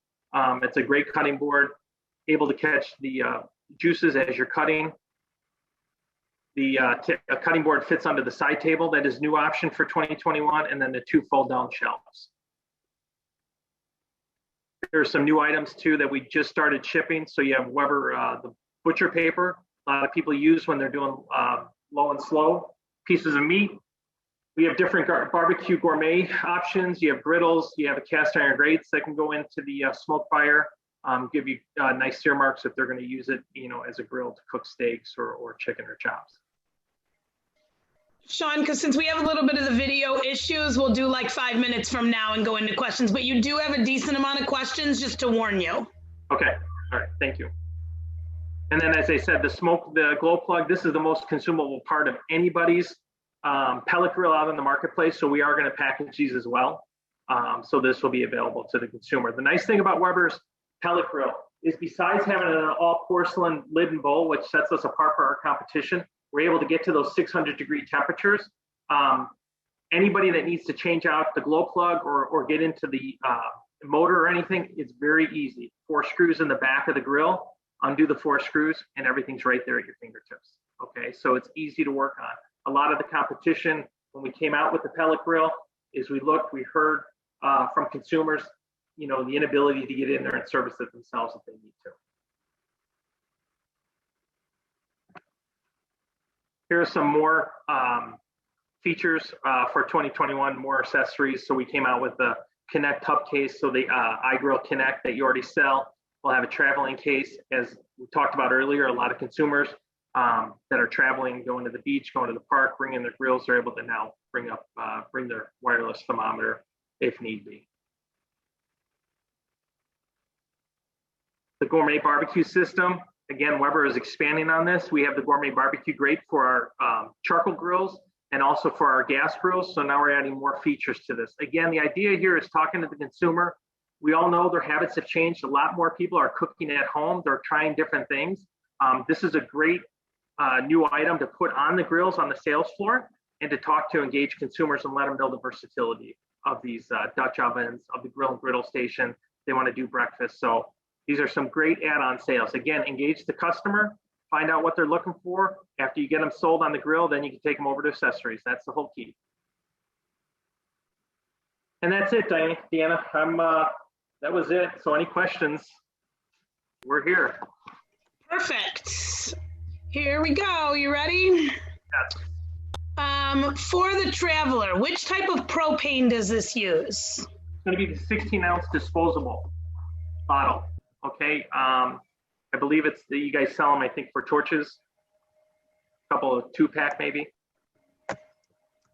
I'm getting more questions as we talk. Can you hook a bigger tank to the traveler? We will have that option. All right. Can the full-size propane be used with the correct adapter? I guess that's the same question. Yeah. Are these, now we're switching to the regular size grills, Sean. Are these prices taking in the price increase? Not on this. So the price increase, which I think Ace just got maybe Friday or today, I think that is going to, you might know better than me. I think it takes effect April 16th, if I remember correctly. Okay. Is the app really easy for the customers to use? The app is very easy. So I would recommend anybody, you could go to the App Store, download it to your phone, and you could actually go through it yourself. You don't need to be connected to the grill, and it will show you the recipes and kind of give you an idea of all the different applications you can use in cooking, whether it's seafood, fish, steaks, chicken, whatever. So it's the Weber Connect app is really easy to download and to use. Great. When you are assembling, is there anything we have to set up for the smart grill, or is it all set up when the customers get it? So there will be like the pellet grills, you will have updates available, but if they register their grill with Weber, they will get an alert when there's a new update available to that grill. Just like an iPhone and just like phones, as they update them and they send you, new updates every. So we will do that as well. So out of the box, we'll have them most current version. And once they register, if there's a new version, then they'll know to download that. What is the difference between the iGrill and the Smart Grill features? So the iGrill is Bluetooth only. Okay, so the iGrill, we have three. We have the Mini, we have the iGrill 2, and we have the iGrill 3. So the iGrill 3, really quick, just attaches to the Genesis grill. On the right-hand side table, there's that little gray cutout. The iGrill 3, you just pop out that display, screw in the new iGrill 3, and it's attached, gives you 4 probe capability. Same with the iGrill 2. It'll sit on the table, so you can use the iGrill 2 on the inside of your home or on any grill out in the marketplace. And same with the Mini, it's Bluetooth. On the new, the Weber Connect, that's Wi-Fi. Okay, so they will need to download, connect to their home system, or if they're at the office or at the store, they'll need to connect to their Wi-Fi system. And then they'll be able to go anywhere, even if they're at the grocery store, and they'll get alerts on their phone versus Bluetooth. Okay, we're switching to smoke fires, Sean. On the smoke fires, how long does the glow plugs last? So we have a 2-year warranty on our glow plug. Let's say that, and it's a 2-year warranty. So the glow plug, depending on how often the consumer uses the pellet grill, we've seen people that have used it 5 days a week for a year, and they've tend to gone out after a year. The more they use them, that glow plug will actually go out. We warranty ours for 2, so even if they go out because of cooking, they reach their life, we'll replace that. In the Generation 2 box, there's already 2 included, because we know that's the most consumable item on the pellet grill is the glow plug. Okay. What is the BBQ&A Zoom? Is it for a certain date or continuous? Where is it located? So the BBQ&A is great. We're working that. Ryan and I are working on that. So every store, the A stores, we're going to send out an invite at the middle of this week, end of this week to the stores. Okay. And what it's going to do is just a couple of videos that I showed you. We made a video of everything Weber. So people that want to brush up on their knowledge of Weber or get some more training or actually sales situations on how to sell a grill, we're going to have these all on our website, really living on YouTube. So we're going to send out an invite to all the A stores, and we'll give you the password, and that will come out at the end of this week. And then after people watch those videos, we're going to have 4 BBQ&A, barbecue question and answer sessions coming up in March. At the beginning of March, we'll have 4 different days, 2 each day. So people that don't make it in the morning, or might be 3 during the day, you're going to have the ability to log in. We'll be on for a half hour to ask us questions. Anything you saw in the video or anything you need to know will be available. So for people to get additional training. Okay, Sean, we need to start cutting this short. So there's 3 more questions. If you could just give like a not long, like just the direct answer, and we can. Are the Kamado grills using pellets or lump charcoal? Charcoal. And will the Traveler come in an electric version? No, not yet. Can you use the smoke fire in the winter months? Absolutely, no blanket needed. There we go. We are done. Sean, I appreciate your time so much.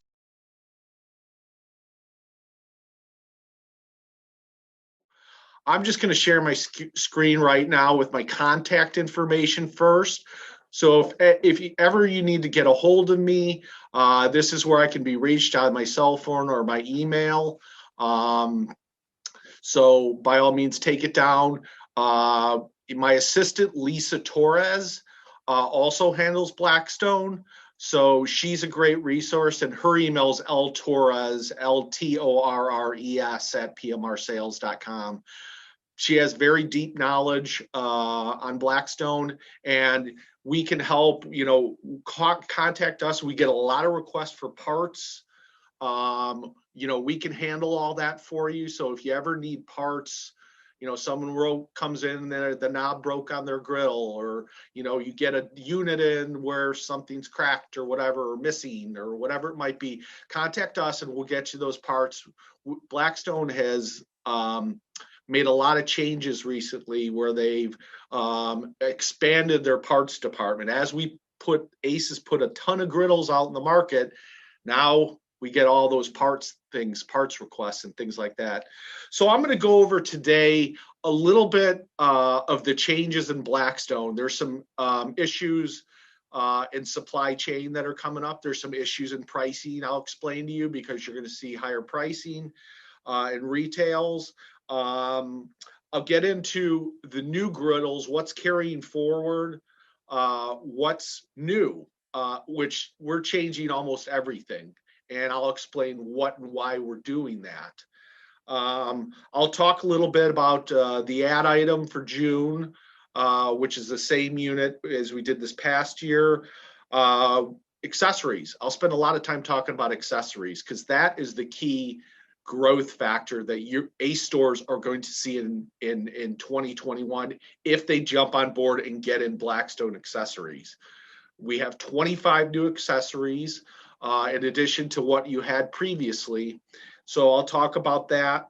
I'll talk about our national ad campaign, and I'll probably start off with that. And, you know, a little bit on our website as well as our POP. So what's important when you're selling on the floor? What's helpful for you when you're selling a Blackstone griddle? So I'll get into some of that as well. You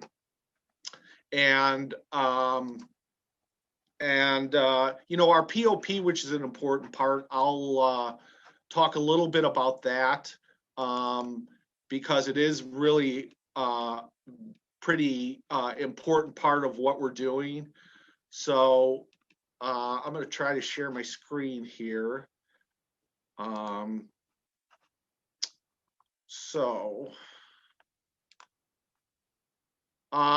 This was from 2019, but we're repeating this for 2021. So beginning this spring and summer, you are going to see about 16,000 ad spots on 27 different networks, you know, ESPN, AMC, you know, all those cable channels. So what happens is, and I'm going to steal a little bit of data from Walmart, when these ads start running, the traffic and sales pick up at retail. And this is really key the fuel to our growth. This will be the third year in a row we're going to be doing this. And it really has put an emphasis on Blackstone. The brand awareness now is through the roof, where even 3 years ago, you know, people knew of Blackstone. We were pretty much the only ones out there selling griddles, and it was kind of chugging along. But literally, these TV ad campaigns just put the whole category on steroids. So that's going to be happening. And the good part is, as I was explaining to Deanna when we were offline, there's going to be somewhat of a supply chain issue in the first half of 2021. Fortunately, ACE will be in a little bit of a different boat than everyone else, where they will have product. It won't be all the models, and I'll show you some of the new models, but ACE will have product to sell. Most of your competitors, with the exception of probably Walmart, even Lowe's is going to have some supply issues. They are our biggest competitors. They will have product, but from outside of ACE, Walmart, and Lowe's, a lot of Blackstone customers won't have product in the first half. So that's great for us. You know, less store doors we're competing against. But the other part I did want to get into is retails, because we've pretty much had, you know, been selling griddles $199, $299, $399. What happened recently is steel pricing is enormous. It's through the roof. Exchange rate, so for products made in China like our griddles, the exchange rate, the dollar is weak, and that has a huge impact on pricing. So, and there's freight and other factors involved that are also way up. But you're going to see retails creep. They're going to be creeped up this year. It's unavoidable. You're not seeing them yet, but you will be, because we're talking with ACE this week about the price increases and implementing those and the timing of which. So understand pricing's going to be a little bit up. So I will share my screen again, and I wanted to pull something up.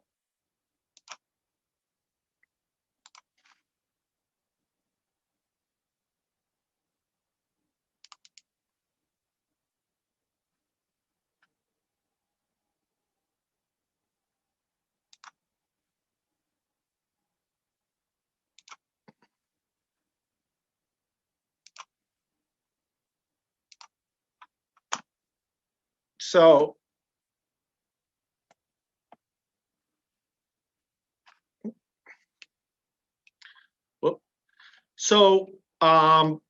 this is the units basically we've had at ACE for the last 4 or 5 years, with the exception of the unit to the far right, which is our 1899 model with the hood. That was new for this past season. It was the I believe May, June ad item. We're going to be promoting again in June as a red hot buy, so you can expect customers to be coming into the stores like you did last year on that unit. So of these current products, the only ones that will continue are the 1554, which is a 36-inch without hood, and the 1899 36-inch with hood. The rest of the units are going to be discontinued for 2021. Now, the first half of 2021, most of what you'll have inventory of is the 1554 and the 1899. All of the new models that I'm going to show you, they won't be available until June, July, August, depending on the model. Unfortunately, there's been a lot of delay out of Chinese made products. One is there's a huge container situation going on, there's a port situation going on, and there's a labor situation going on because COVID is resurfacing. So we're dealing with a lot of different issues. So moving forward, this is going to be kind of the new step up Blackstone. This is called our Culinary Pro brand. And Culinary Pro you will not see at any mass merchant. So it's a brand we pretty much created for Ace Hardware and the rest of our customers.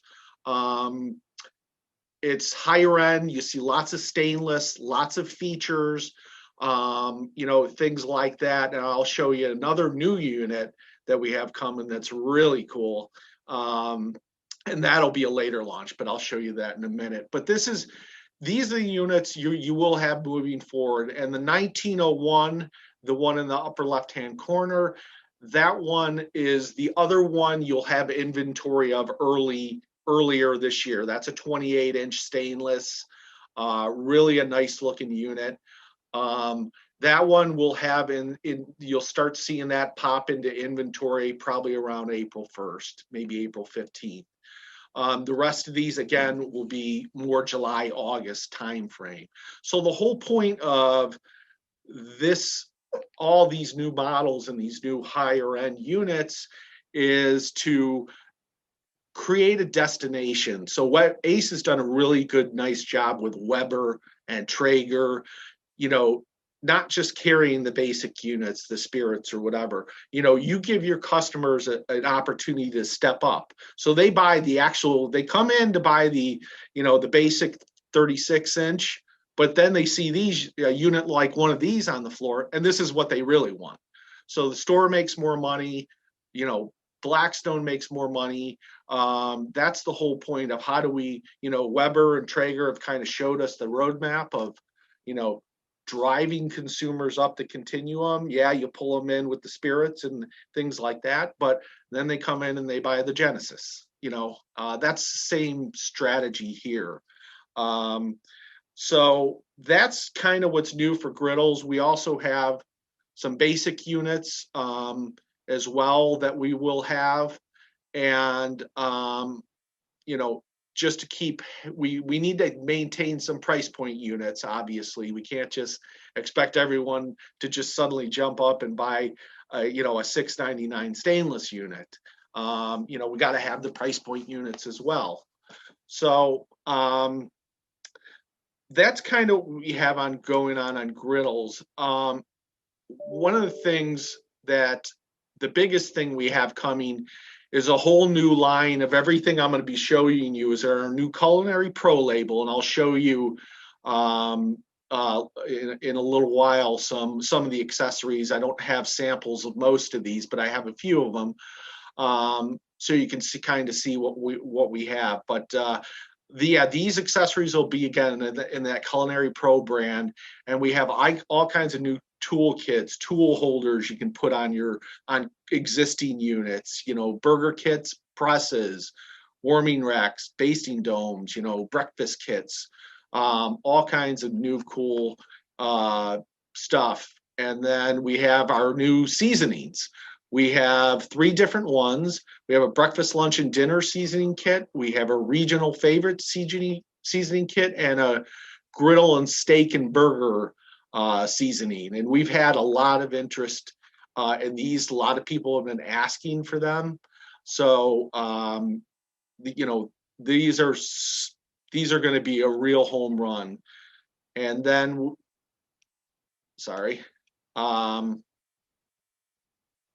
then we have these are some of the ones I really like. Grease cup liners, just an absolute no-brainer. We should have had those long ago. Griddle seasoning. So a lot of questions, were come around when someone buys a griddle. What do they have to do? How do they season it? So now we actually sell the seasoning that they can use for their griddle, along with griddle sprays, scrubbing pads. These are all no-brainers. So one of the things where I've taken since Walmart has really jumped on Blackstone in a big way. By the way, if you're trying to log on, the password is propane griddle. So what Walmart has shown us is that on average, when they sell a Blackstone griddle, they sell 5 accessories on average to that consumer who buys the griddle. So one of the key things we're kind of missing the boat on, or have in the past, is we haven't had the accessories that we should. And shame on us, but that's basically what we have done a pretty poor job of. I guess what I say, the growth in this category will come from accessories, but the stores need to commit to the inventory. The consumers will be coming in looking for them and asking for them. Walmart has paved the way. They have a huge accessory set with good reason. Now we've given Ace Hardware the accessories pieces to go out there and fill their sets. The accessories, as I mentioned, there was a delay on the griddles. All those new accessories I had just shown you, those are coming into stock now. Some of them are already in stock. Some of them are coming into stock. It'll be basically this month. Should be by the end of this month. Most everything should be in inventory. So you're going to have consumers asking about these. I always tell people that there's a few things that absolutely anyone who buys a griddle from you should be pressing them on. First is a cover. They have to have a cover. Second is grease cup liners. No brainer. They have to, it's so much easier to just pull it out, throw it out, rather than trying to clean that grease cup. Griddle seasoning. Now that you're selling that, you say, here's what you need. When they ask you about what do they do to season it, obviously it takes a while to cooking on it, really getting the seasoning in there that the consumer wants. And you need to tell them, it'll take a few times cooking on it, but you do need to pre-season it with our seasoning kit. So everybody should walk out of the store with grease cup liners, cover, seasoning, and a toolkit. We have several different models available that'll be available for this year in different price points. Of course, we have our basic one that we've had for a long time, and our breakfast kits. But everyone should be walking out with those accessory items. And then all the others, basting kits and burger presses, and those are all good, and we'll sell. Hopefully you guys will carry a lot of those in your store. One of the other things I wanted to mention about the griddles, and I'm kind of backtracking a little bit because I failed to mention this. With our national ad campaign, and this is helpful for how you're selling on the floor. So the kind of theme behind our ad campaign this year is grill anything, anytime, any meal. So we're really pounding home to the consumers that they can cook anything on this griddle. They can cook any meal. You want to put pancakes on it. You want to put eggs and bacon. You want to do fajitas for dinner. You can make anything on a griddle. Obviously, restaurants cook on griddles. So that's kind of the key theme. So when you're selling your customer, you really, if you do, really pound home and kind of that you can cook anything on it. On a grill, you can't do all things like that, or they require other things to be able to cook, whether it be a flat surface or a fish basket or whatever it might be. For a griddle, you can cook anything. And that's one of the biggest things. So any meal, anytime is our theme. And when you're talking to a customer, you should also, really pound that home. I wanted to get into, I've got a griddle here, and I wanted to talk a little bit about when you're on the floor selling a griddle, because we've done a really, really nice job of creating POP to have you, so it's really your own salesman. But where I like it is, if I'm selling a griddle and I forget what the square cooking inches are, or what is some key other feature or whatever, it's really all on the POP, and I'll kind of show you guys what I'm talking about here. So on here, on the first part of it, I hope I'm getting that in there, is, on the side table, it's got really the features of the unit. What it has: paper towel holder, bottle opener, magnetic toolbar, tool hooks, gives the dimensions, the cooking surface, the warranty, all the good features of the unit. So then you move to the griddle part of it. And this really gives the consumer an idea and says, oh yeah, I can cook all of this stuff on this. I don't have to do anything or buy any accessory piece. Everything, I can cook anything on this. Again, so it really puts in the consumer's mind, I can do veggies, I can do steak, I can do anything on this. So that part of the POP is more directed for the consumer, so they can see, get an idea on what they can cook, and that they can cook everything. And then the last part in the other side shelf shows accessories. Okay, if I buy this griddle, here's these accessories I could buy with it.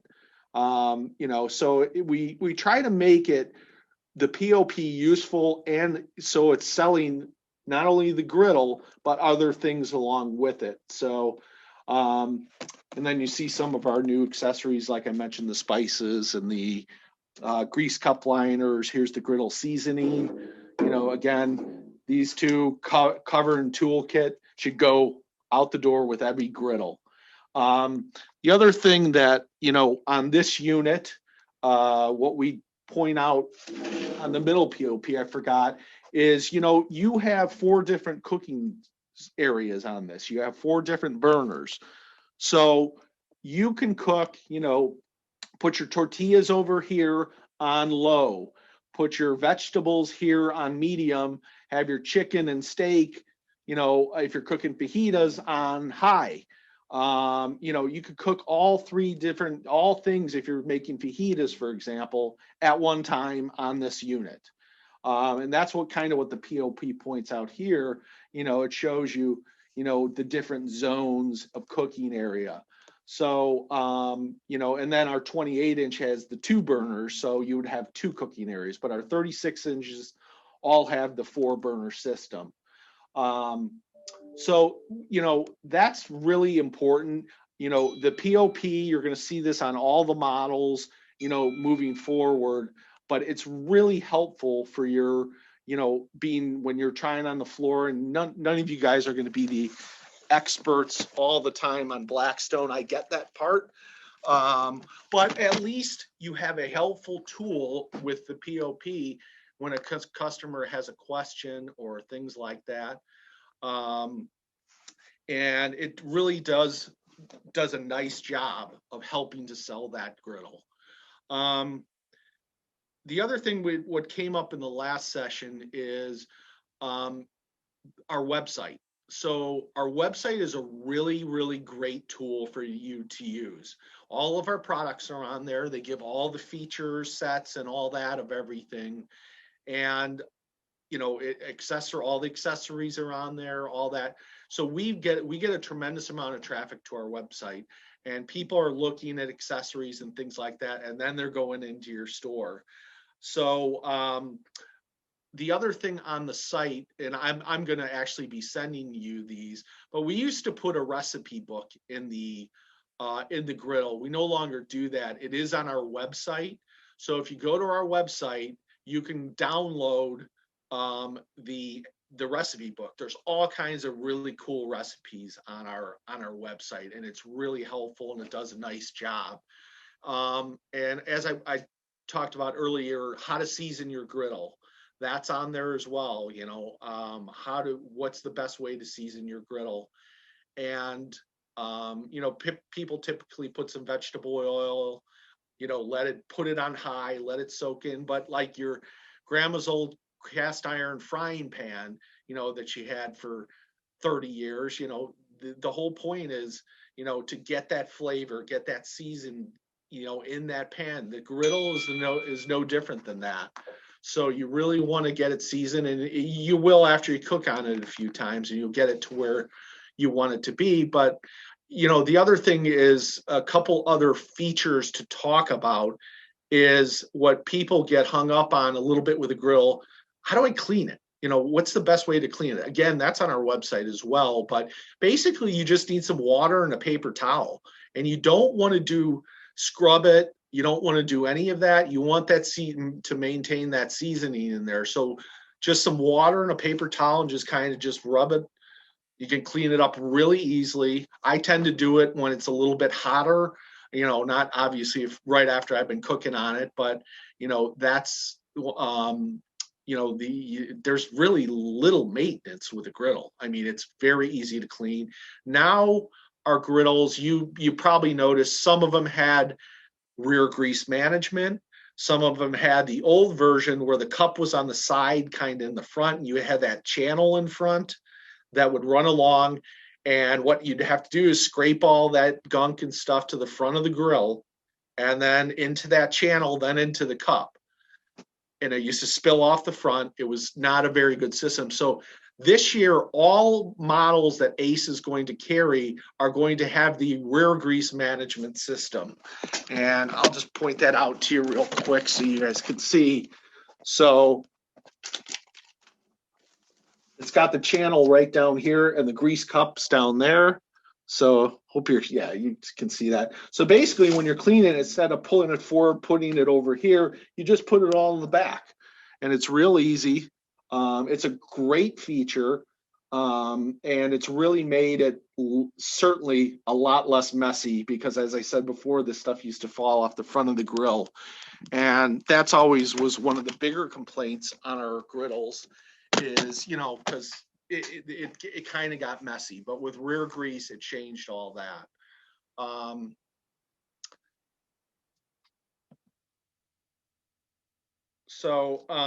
The last part of if you have consumers looking at Blackstone, we have, or if you're talking to a customer, our website, or if you go to YouTube, we have a lot of chefs we've hired to do videos and things like that. When you go on YouTube and just search cooking on a Blackstone griddle, you'll see all these videos from these chefs that we've hired to do, all kinds of different things. And again, that's another piece of this to gain awareness, keep the brand out there in front of people, but also give the consumer, an idea on what you can cook, how you can cook it, and that you can cook anything. And that this goes right in hand with, our 2021 ad campaign, cook anything, anytime, any meal. That's really what you get with a Blackstone. And the YouTube videos are really great. I've gotten, personally, I go on there and I search things because I want to cook different things. I want to know what else I can do. And I'm no gourmet chef, so I like to watch them do it, how they do it. And it's really expanded what I've done on my griddle. And so that was pretty much it. I did want to show you one other thing. This has not been seen by many, really. Let's see if I can get this. No, I'm just having my computer froze up. So I was I'll just tell you about it. So coming in August, September this year, a lot of people have been asking about at Walmart, they carry a unit with an air fryer. So I've had a ton of stores contact me because they have consumers coming into their store asking for where's the unit with the air fryer, because they've seen it at Walmart or heard about it or whatever. You'll get a lot of people coming in for that. So we have created a air fryer unit for Ace. Ace and Walmart will be the only ones with an air fryer unit in 2021. And it's really, really cool. I'm sorry my computer froze up. That's the last thing I wanted to show you because I forgot about that earlier. But again, it won't be available until August, September. But we are trying to rush production on and get it to you as soon as possible. So that's it. That's the last of what I had. If anybody has any questions or anything, I'll be happy to answer those. I did have a couple. Will the 1910 be 2 pieces or just 1? The 1910 griddle? That's all that it said. It's all one. If it's a griddle, it's all one. All the griddles are 1 piece. Yeah, I think it's when you were talking. Yes, it's a griddle. Yeah. Okay. And what inspired the 3-burner grill? I think because they're trying to have different features. We've always either had, 2 or 4. I think a third. So they're trying to put different features sets on different models to differentiate them. So I wasn't involved in the whole planning of it and the line, but I know that was the goal, to get different feature sets on different models. Why should a customer buy a griddle versus a propane grill or smoker? Good question, and something I should have covered. The biggest complaint, and I've had Webers, I have a Weber. My biggest complaint and the number one complaint of consumers with a grill is flare-ups. That's the biggest problem, and I don't care. You can have the greatest grill in the world, you still deal with flare-ups. Obviously, with a griddle, it's much easier. There's no flare-ups. You don't have to deal with any of that. You can have really temperature-controlled, different areas of the griddle with different heat areas. So again, you can have a low on one side, high on the other. So it gives you a lot of flexibility to cook different things at one time that you don't get with the griddle, or it doesn't really as effectively keep those areas at those temperatures that you want, as opposed to a griddle does a much better job of that. And the other thing I would say is, again, the low maintenance, easy to clean aspect. I mean, it really is. Rear grease changed everything, in my opinion. It's just so easy to clean and maintain.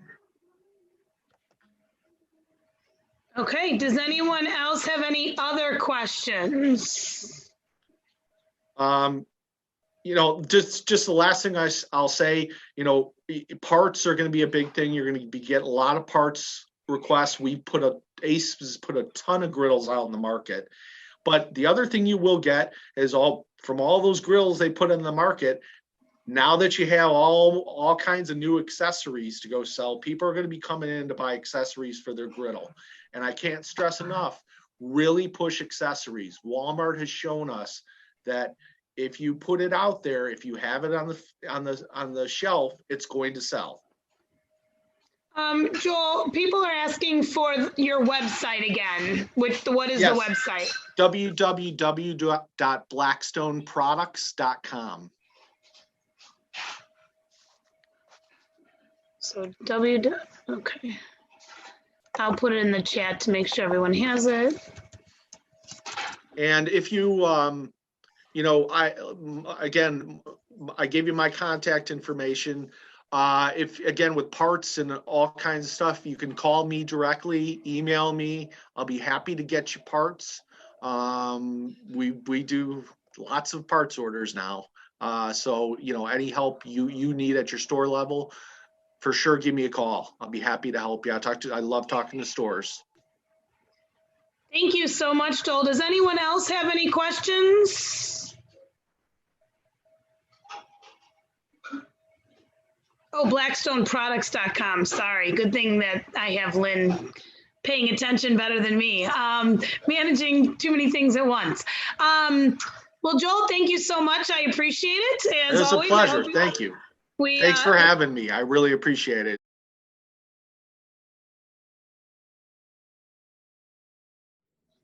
Thank you, Deanna. And mark today on your calendar.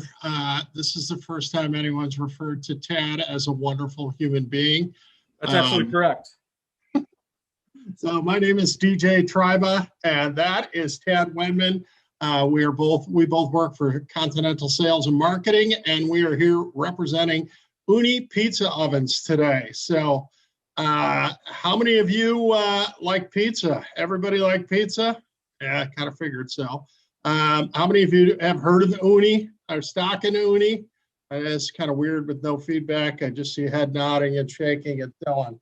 All right, so Ooni's been around at ACE for a couple of years now, about 5 years, and a little under a year ago, we were hired to help move the needle with ACE, and since then, it has just exploded. I'm not sure it has anything to do with Tad or I. I think it's just where it is in the life cycle of the product. It is growing. I think we finished last year up 400% at ACE. And just to give you a little idea of how much it's grown, last year in Q4 alone, ACE sold more than it did in 2018 and 2019 combined. And we are already seeing similar growth through the first month of 2021. And so we're here today to try and raise your level of comfort with Ooni Pizza Ovens. When they got here, there was nobody really on the scene to help assist and educate you guys on what the product is, what it does. All I know is when I first saw it, I was like, wow, that looks like some Star Wars looking thing. And I wasn't sure how it works. And we're here to take the mystery out of it and raise your level of comfort, because we all know we best sell what we're comfortable with. So, Tad, do you want to do anything about your cooking right now? No, I mean, the oven's got to come up to temp. Hold on, I'm going to try something fancy here. Let me see if I can turn, well, I'll just turn it around. So pardon the mess in my garage, but here is what I'll be cooking on today. It is the Ooni Coda 12 propane. As you can see, it's got that nice fire burning back there, keeping me at least semi-warm. But I made some dough, like we said, shortly after the first training session. And I am hanging out in my garage, letting this thing get up to temp, and we'll stretch some dough and do some pizza in a little bit. All right, so with that, I am going to share my screen and launch into the training. So bear with me as I toggle between here. All right. And if you see me over by the oven, I am literally just warming up my hands. It's nice over the top here. Gets nice and warm, so. All right, so Ooni pizza ovens, make great pizza at home. Hey everybody, it's Chef Jason Morse, your Ace Hardware grilling expert. We are here today in Edinburgh, Scotland at Ooni HQ to introduce you to the wonderful world of Ooni pizza ovens.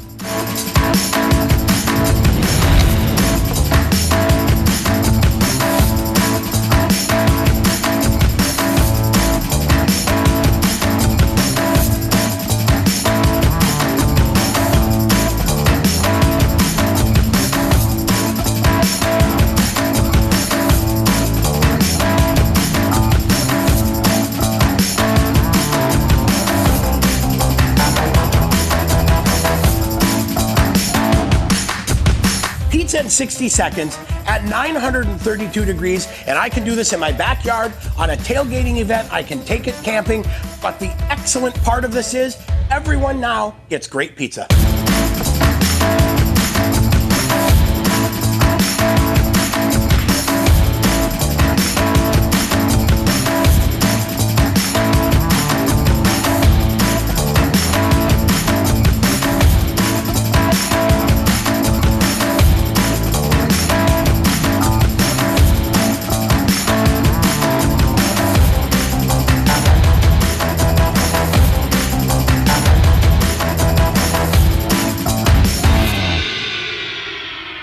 A good looking pizza right there. Hey everybody. All right, so we're going to talk about the secret to pizzeria quality pizza at home.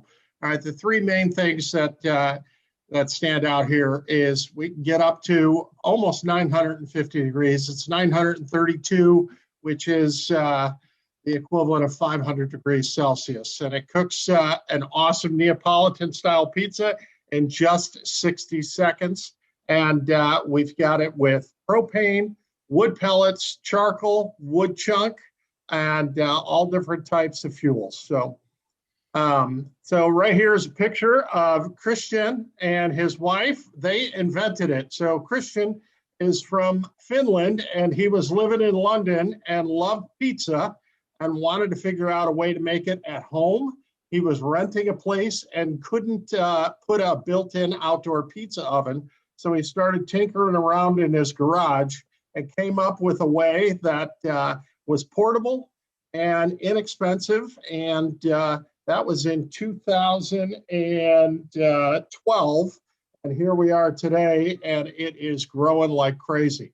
So here's a picture of the 5 ovens that we're going to dive into today. And the key here, the thing to remember is 60 seconds, 900 degrees, fun and portable. All right, so the first one that I want to dive into is the Fira 12. All right, this one uses wood pellets, and it'll get up to temperature in about 15 minutes. It might tax it a little bit in this kind of weather, but it gets up to over 900 degrees in about 15 to 20 minutes. All right, right back here, if you can see my little arrow on the back end there, there's the stack. That is the pellet hopper. And then coming off of the pellet hopper is the lid, which also serves as a scoop so that you can put the pellets right into the stack. All right. So the legs on this collapse, and it is fully portable. It is our entry-level price point at $299, and it is the most popular one selling right now.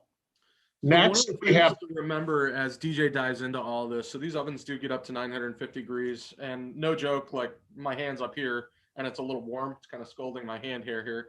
That all this heat's coming off. But all of the ovens, you can also control the temperature to do low and slow cooking. So on all of the multi-fueled units, like the Fire with the pellets and the other ovens that you'll see later, you can control the chimney dampener to bring that temperature down if you want to do different other styles of pizza, veggies, whatever you'd like. Same thing with the propane units, fully controllable on the back.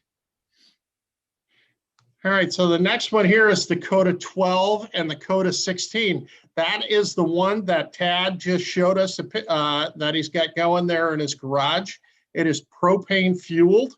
It can get up to temperature in about 10 minutes. All right, fully transportable. The legs collapse. They fit into a carrying bag, which we'll show you later. That makes it easy to store and easy to take with you. Then we have the multi-fuel. All right, this is the Karu 12 right here. And this one will run off of wood chunk, charcoal, or propane if you do the add-on sale of a propane adapter. All right, this one, depending on which fuel you use, can be up to temp in 10 to 15 minutes. And again, the legs collapse and it is fully portable. And the fifth one is the Ooni Pro, which we don't have a picture of because it is going away and being reimagined and redesigned, and will be available in late spring, early summer through the warehouse. All right, so when you sell an oven to somebody, you want to send them home with a few things to make sure that they optimize their cooking experience. All right, one of the things you want to send them home with is a pizza peel. Actually, best if you send them home with two. You could get away with one if need be. All right, the first one we see here is the bamboo one, and that one is used to prepare the dough on, as well as to launch it into the oven, and that is what it's for. Then you have the perforated pizza peel, which is the one that you actually want to stick into the oven to pull the pizza out, as well as to turn the pizza. And then finally, there's the solid pizza peel. That one is not in the warehouse. It is available by dropship. The bamboo and the perforated are both available in the warehouse. So you want to send them home with an oven and two peels. All right, then you want to send them home with a bag or a cover. All of the covers function as a carry bag as well. You'll see the straps on them. Actually, it's shown with the legs out. When you fold the legs up, the straps will hold the legs in place as well, and it makes it easy, toteable to take it to a tailgate, to the lake, to a friend's house, wherever you want to go with it. Then you want to send them home with a pizza cutter, and I highly recommend the rocker blade. It does it really, really quick and easy. I'm sure some of this duplicates similar inventory you have in the store, but the rocker blade is really, really good and effective. It's also very, very sharp, and pretty much everyone who's ever used one has cut themselves with it. So when you sell it, tell them to be very careful. All right, next we have cast iron, which is a nice addition when you want to do something beyond pizza. The cast iron, you go, great, we've already got cast iron in the store. All right, this cast iron is a little bit different. The handles are all they're detachable handles, because if you put it in at 900 degrees and you leave it in for just a few minutes with the handle attached, you will pretty much burn through anything that you try to grab the handle with. So the handle is attached, you slide it in, you can remove it, and then it attaches very, very easy while it's in the oven so that you can pull it out without burning yourself. You've got your basic cast iron skillet here, and then we have a dual-sided grizzler plate. So one side is just a flat thing, and the other side has griddle marks on it. So depending on what you want to cook, you can use one or both of those as you're cooking. And then we've got the Grizzler pan and the Sizzler pan. I can't talk today. The Sizzler is plain. The Grizzler has the griddle marks you'll see on it. Over here, you'll see the Fira cover. The Fira cover you see here is where you put the two stacks.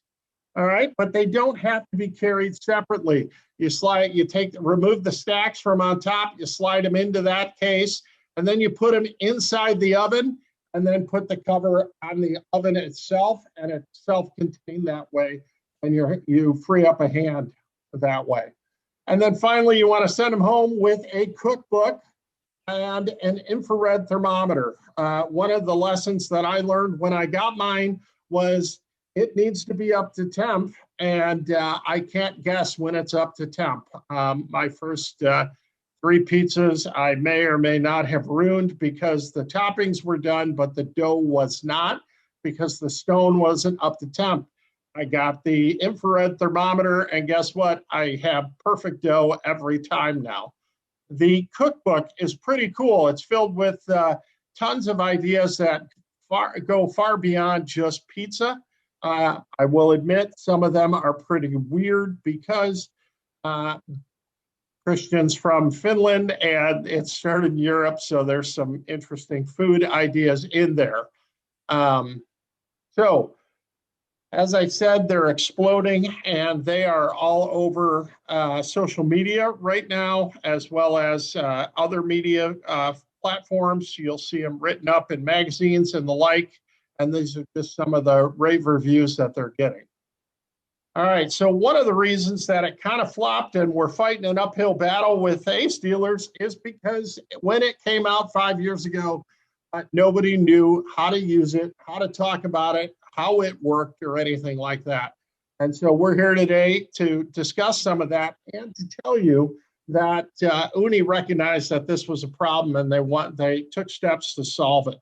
And so we've got a whole training program, which consists of videos. All of them are 2 to 3 minutes long, and they cover all the different ovens and how to make dough, how to make the perfect pizza, all that kind of stuff that will be uploaded into the ACE system in the learning thing. I don't remember. Ted knows the name. I don't. These learning plates, they'll be uploaded soon. We're still working on it, but we have access to the brand folder to get out to stores so that you can get those videos sooner.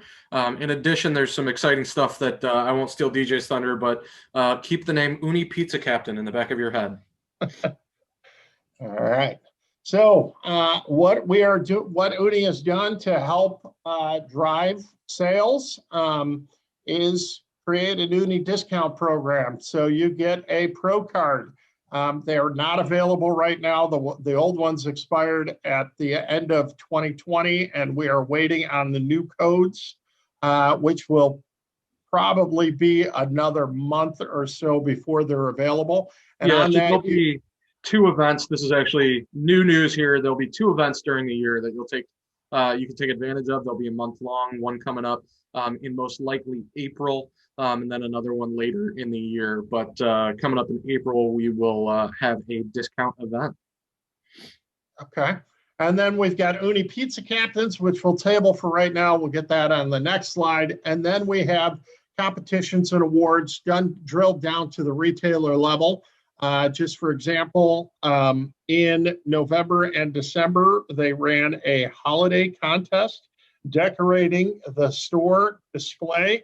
There's an example of it here on the slide. And what's pretty cool is one of the Gordon's Aces won the whole national event, and one of the mutual aces took 3rd place. So pretty cool to see local dealers getting involved, and they got some nice prizes, or they'll be getting nice prizes as a result of it.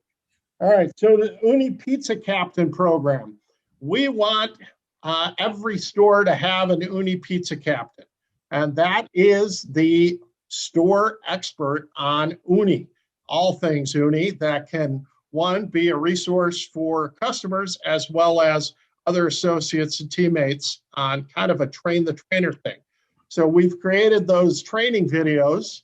And then for the captains, we've got a SurveyMonkey quiz that they have to take and pass with at least an 80% correct score.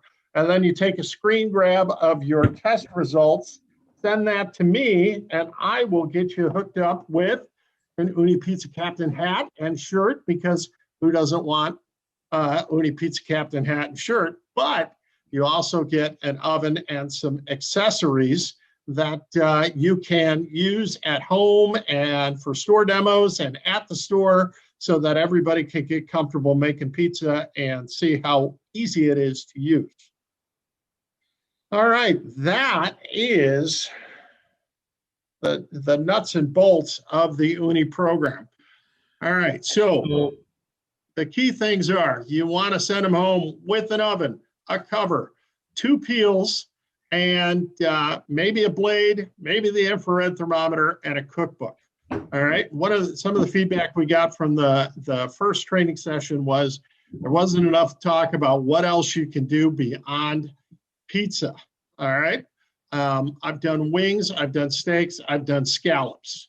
Tad is a little bit more adventurous, so I will let you, Tad, tell you all the things that he has cooked down there. Cinnamon rolls, bread. We do veggies a lot. Done calamari, get it nice and crisp. Last night we did fillets, and we did kind of some pan-seared Brussels sprouts. You can really, anything you can do in an oven, you can do in an Ooni. And that's a nice thing about it. So there were a couple questions that came in, and I will answer those real quick. So what size propane do they run on? So the Coda and the Coda 16 both come equipped with a regulator for a 20-pound propane tank. There is also an adapter available to fit a camping cylinder, but they come pre-done with a 20-pound hookup. How heavy are the units? So all of the ovens are either portable or transportable. So the only oven that's a little heavy, which we would call transportable, would be the Pro. That's a little bit heavier in the 30-pound range. Most of them are between 10 and 15 pounds, so easy to pick up and move around. What type of pellets can you use? Any type of hardwood food grade pellet. So yes, you can use your Traeger pellet, your Pit Boss pellet. However, whatever you stock in the store, we do have Ooni branded pellets, but you guys, they're not in the warehouse. You'd have to buy them drop ship. Not that I won't sell them to you, but use what you have in store. It's easy enough. Do you offer a vendor associate discount program? Yeah, so we will twice a year have that discount program like DJ had talked about. Looking like the first one will be for the month of April, and then another one later in the year, discounts from 40 to 60% off depending on the item. You sign up for the Pizza Captain program by reaching out to DJ, making sure that you're all set up in store, and he can get that info. So he just put his info in the chat. There is a 12-inch pizza the largest you can cook? No, the Coda 16 will take a 16-inch pizza. So it will take a larger pizza. Technically, you could get a larger pizza in like this Coda 12 that I'm using, but you don't want to go much bigger than that. Also, for all those stores that are looking to get into the program, we will have discounts on oven bundles. So different ovens with their covers, the cookbook, peels, and I believe it was the rocker blade through the warehouse for the Ace show, anywhere from 13 to 20% off on those bundles. So excellent way to get into the program. And then DJ can work with you on in-store execution as far as POP and the like. Any other questions? All right, the password for today is pizza peel. All right, pizza peel. I've said it 2 more times, otherwise I don't get my bonus. All right, I put my email address in there. If you are interested in finding out about POP and getting access to the training videos, shoot me an email and I will make sure that you get that information. One of the keys that we found and one of the things that's been driving success at the store level has been proper displaying of the units. All right, they don't sell well in a box. All right, at this point. So Ooni has tables which will be stock in the warehouse that are for sale. Or if you reach out to me, I can help you get them for display. And on that, you can put an oven on top of it. You can store another oven underneath it, as well as accessories and the like can be hung off of it. There's some POP poster that sticks up out of the back of it. It's a pretty cool display. Why do I recommend 2 pizza peels? You're about to see. What's that? You're about to see. So I'm just stretching some dough right now. This is a quick dough that I put together after our first training. So you want to make sure that your peel is nice and floured so that it doesn't stick. I'm going to do this pretty quick. And I'm going to move the computer just because it's cold out. I'm going to move the computer over here so that you can't really see in the oven. But I will talk about what I'm doing because it'll be a little easier. But so what I like to do, and sorry, DJ, to steal your thunder, it's just this dough is going to get cold and that's going to make for a bad day. So what I like to do is stretch the dough so that it's nice and pliable. And then you want to shake because you got to remember that this is going to be going into the oven. So you don't want that to stick. I asked my wife what she wanted on her pizza. So we're doing a little homemade pesto. The key to these pizzas, because they do cook so fast, is light toppings. It's not going to be your heavily topped pizza. You could do it. It doesn't necessarily cook all the way through. So we're doing pesto. We're going to do some shredded mozzarella because I didn't have fresh mozzarella, but we'll put that on there. And you want to kind of work quick at this point because the sauce will seep into the dough and make it stick. And then we're going to do some pepperoni. So pesto and pepperoni, kind of a weird combo, but it's what I had on short notice. So that's what we're going with. From there, what you're going to want to do is use this peel, give it another jiggle again. So you want to make sure that that's loose. And then you are going to launch it into your pizza oven. So just a real quick toss in there, and you're going to see how quickly you got to move to make this work. Because of the high heat that we're doing, it cooks extremely fast. So you are about every 15 seconds or so going to grab that pizza, which I'll tilt down a little bit, and turn it so that it doesn't burn. So I'll toss that back in there. Ted, could you put your camera down a little bit? I will attempt to, yes. Oh, perfect. That's perfect. That's perfect. All that, right. Karen. So what I like to do, which is a little different than what I taught DJ, once I launch the pizza, I get this oven super hot and let it run on high. And then I turn the heat on the burner down just to ensure that I get an even cook. So what you want to see is what they call the leoparding, which is these little spots around the pizza crust.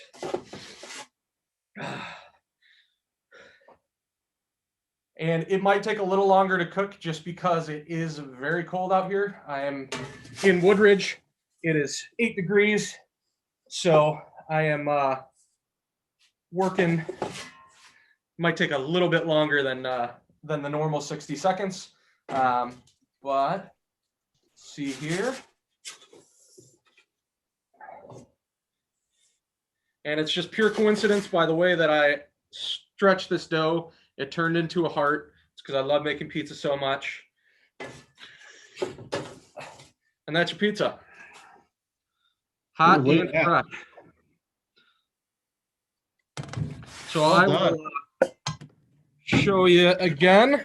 There's your pizza. Hot out of the oven. And your uni fired up and ready to go. And it is as simple as that. What I'm going to do is use my rocker blade so I don't cut myself and cut my pizza.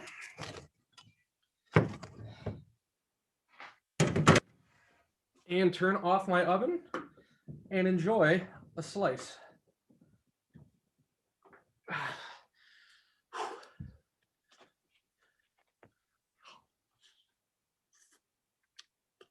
And that's that simple.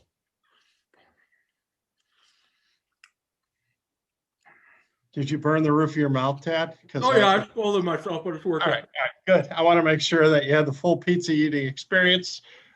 So that's how easy it is. And the reason you use 2 peels, all right, the bamboo one, you do not want to stick into the oven to pull it out. It is used for launching, and it does look nicer when you put it onto the bamboo to present it, to cut it, and eat it. The perforated one works really well going in and out of the oven, but it does not, you can't cut on it, okay? So that's why you need 2. You can get away with a cutting board, and the perforated one, it gets a little sticky trying to launch it into the oven the very first time, because the dough is still, it's not hot and it's still a little sticky at that point. So I highly recommend doing 2. Which one do I recommend? It's which oven? It's really hard to say. The fire is done very, very well. The propane one is the one I have. It's the easiest one to use. It's the easiest one to set up. DJ's a remedial student, so we give him the easy stuff. Think of me as the sales Forrest Gump. I'm not very bright. I just have to turn one switch on and it works. The pellet is easy to use. The wood chunk, you don't need to use Ooni pellets. You can use any pellet in your store. My guess is right now, each of your stores are stocking 2 different brands, if not 3 different brands, at about, 24 different varieties of pellets. You don't need to add another one. You can use any kind of pellet. Same thing with the wood chunk and the charcoal. There is no special Ooni wood chunk or charcoal. You guys are stocking varieties of it that will work just as well. Is there a difference between the taste in the propane and the wood? I'm assuming you're talking about the pizza and not the way wood tastes and propane tastes. But there isn't, when you are cooking with a wood pellet grill and you're doing it at 250 for 6 hours, you're going to get that smoked wood flavor added to the food. When you are doing a pizza at 900 degrees for 60 seconds, you are not going to get, it's not going to be a flavor enhancer. All right. So it just comes down to what you prefer and so on. Any other questions?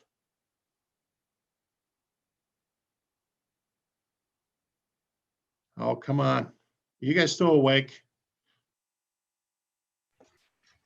You're just so good, DJ. They got all their questions answered. And Yeah. Tad's still outside freezing, which I give him credit for. I would have ran in the house by now. Does anyone else have anything else? Can you cook a frozen pizza inside the unit? That's an ironic question, DJ. I just asked that question. I'll leave that to Tad. You have to unmute, Tad.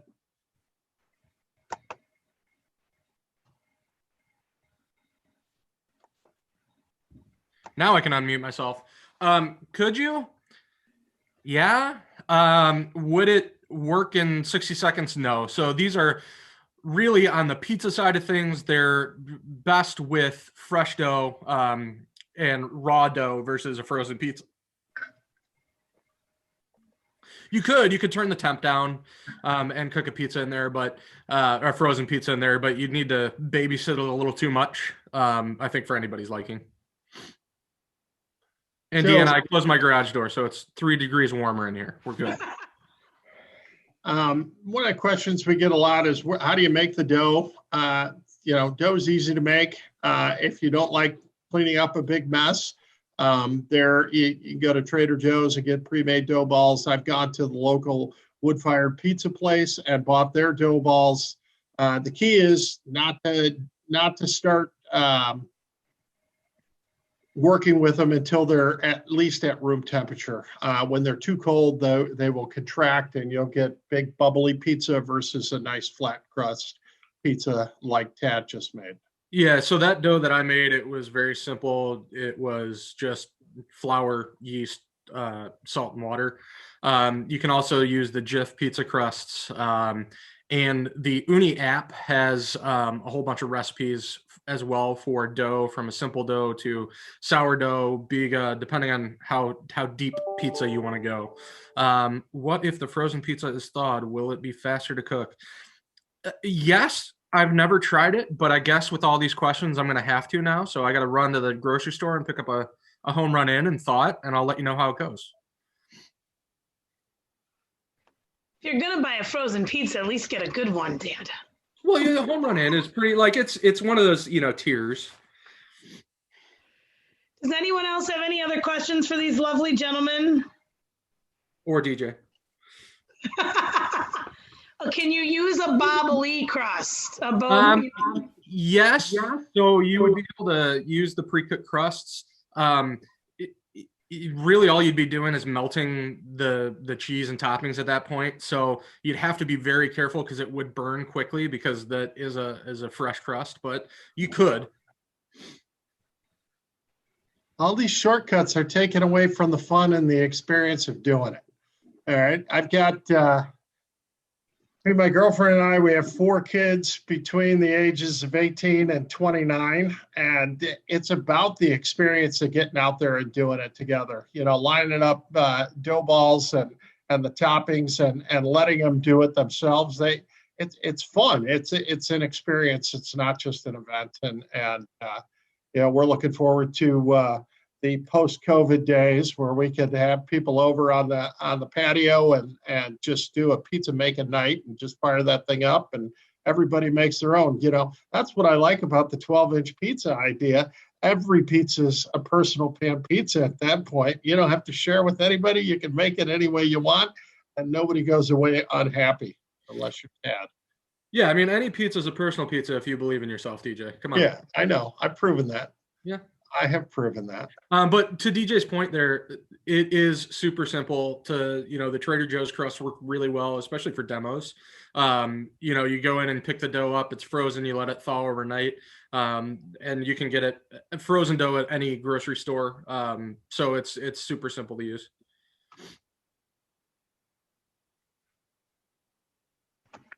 Any other questions, guys?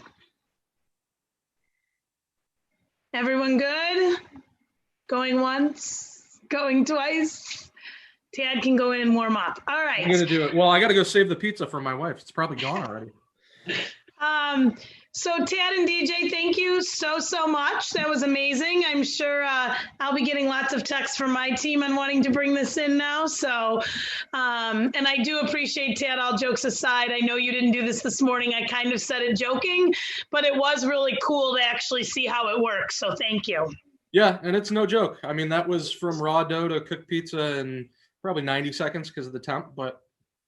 Yeah, so it can hold heat. It just might take it a little bit longer. That was one of the questions. Yeah, so those heat very well. All of them are blanket wrapped insulation, so it's not blown in. So it's a thicker level of insulation. Just because there's no door on the front, when it's super cold, that heat escapes. So it just takes a little bit longer. And wind is not your friend when using this. I remember when we first got the line and the Ooni guy came out, and it was like a 30-mile-an-hour gust day. And I will admit, I walked away going, that took longer than 60 seconds. It took a lot longer than 60 seconds. But we were able to figure out, if we positioned it right against a building, we cut down that wind, and we were able to do it a lot quicker than the first time. So. As long as the wind's coming from behind the oven to the front and pushing that fire over the pizza, then you're good to go. When it starts whipping around, it's just like any other grill. You get into issues. So what we saw Tad doing, and this is one of those how to cook pizzas thing, is you launch it in, you wait about 20 seconds, then you slide the perforated peel underneath it, you pull it out, and you turn it about a third of the way. All right, and then you put it back in. That ensures that it cooks evenly all the way around. And wait another 20 seconds, put it in, turn it 1/3 one more time, put it back in, and 20 seconds later, you'll have your perfectly cooked pizza all the way around. And it's so much fun. And I know a lot of people will probably ask, so I'll just come out and say it. Don't put the covers on these when they're hot. Don't move them when they're hot. I did this all on a blow mold table, so the temperature underneath doesn't get warm. I always use this table when I'm cooking in my garage, but let it cool down. I cook in my garage a lot because I'm a weirdo. I like pizza in the winter. What can I say? But like, this is cool to the touch now. I give it another 5 minutes, and then I can put the cover on, close everything up. In the summer, they'll cool down in about 15 minutes. The stone breaks. There are replacement stones available. Try not to break them. So it's a cordite stone, like most professional pizza ovens using cordite to make their stones. If you do drop it and it breaks, we do sell replacements. If for some reason a consumer gets their oven home and the stone is cracked in the package, we can get you a replacement out pretty quick as well. But I believe that the replacement stones are $29.99, Matt. All right. Thank you, gentlemen. I appreciate it. It was awesome.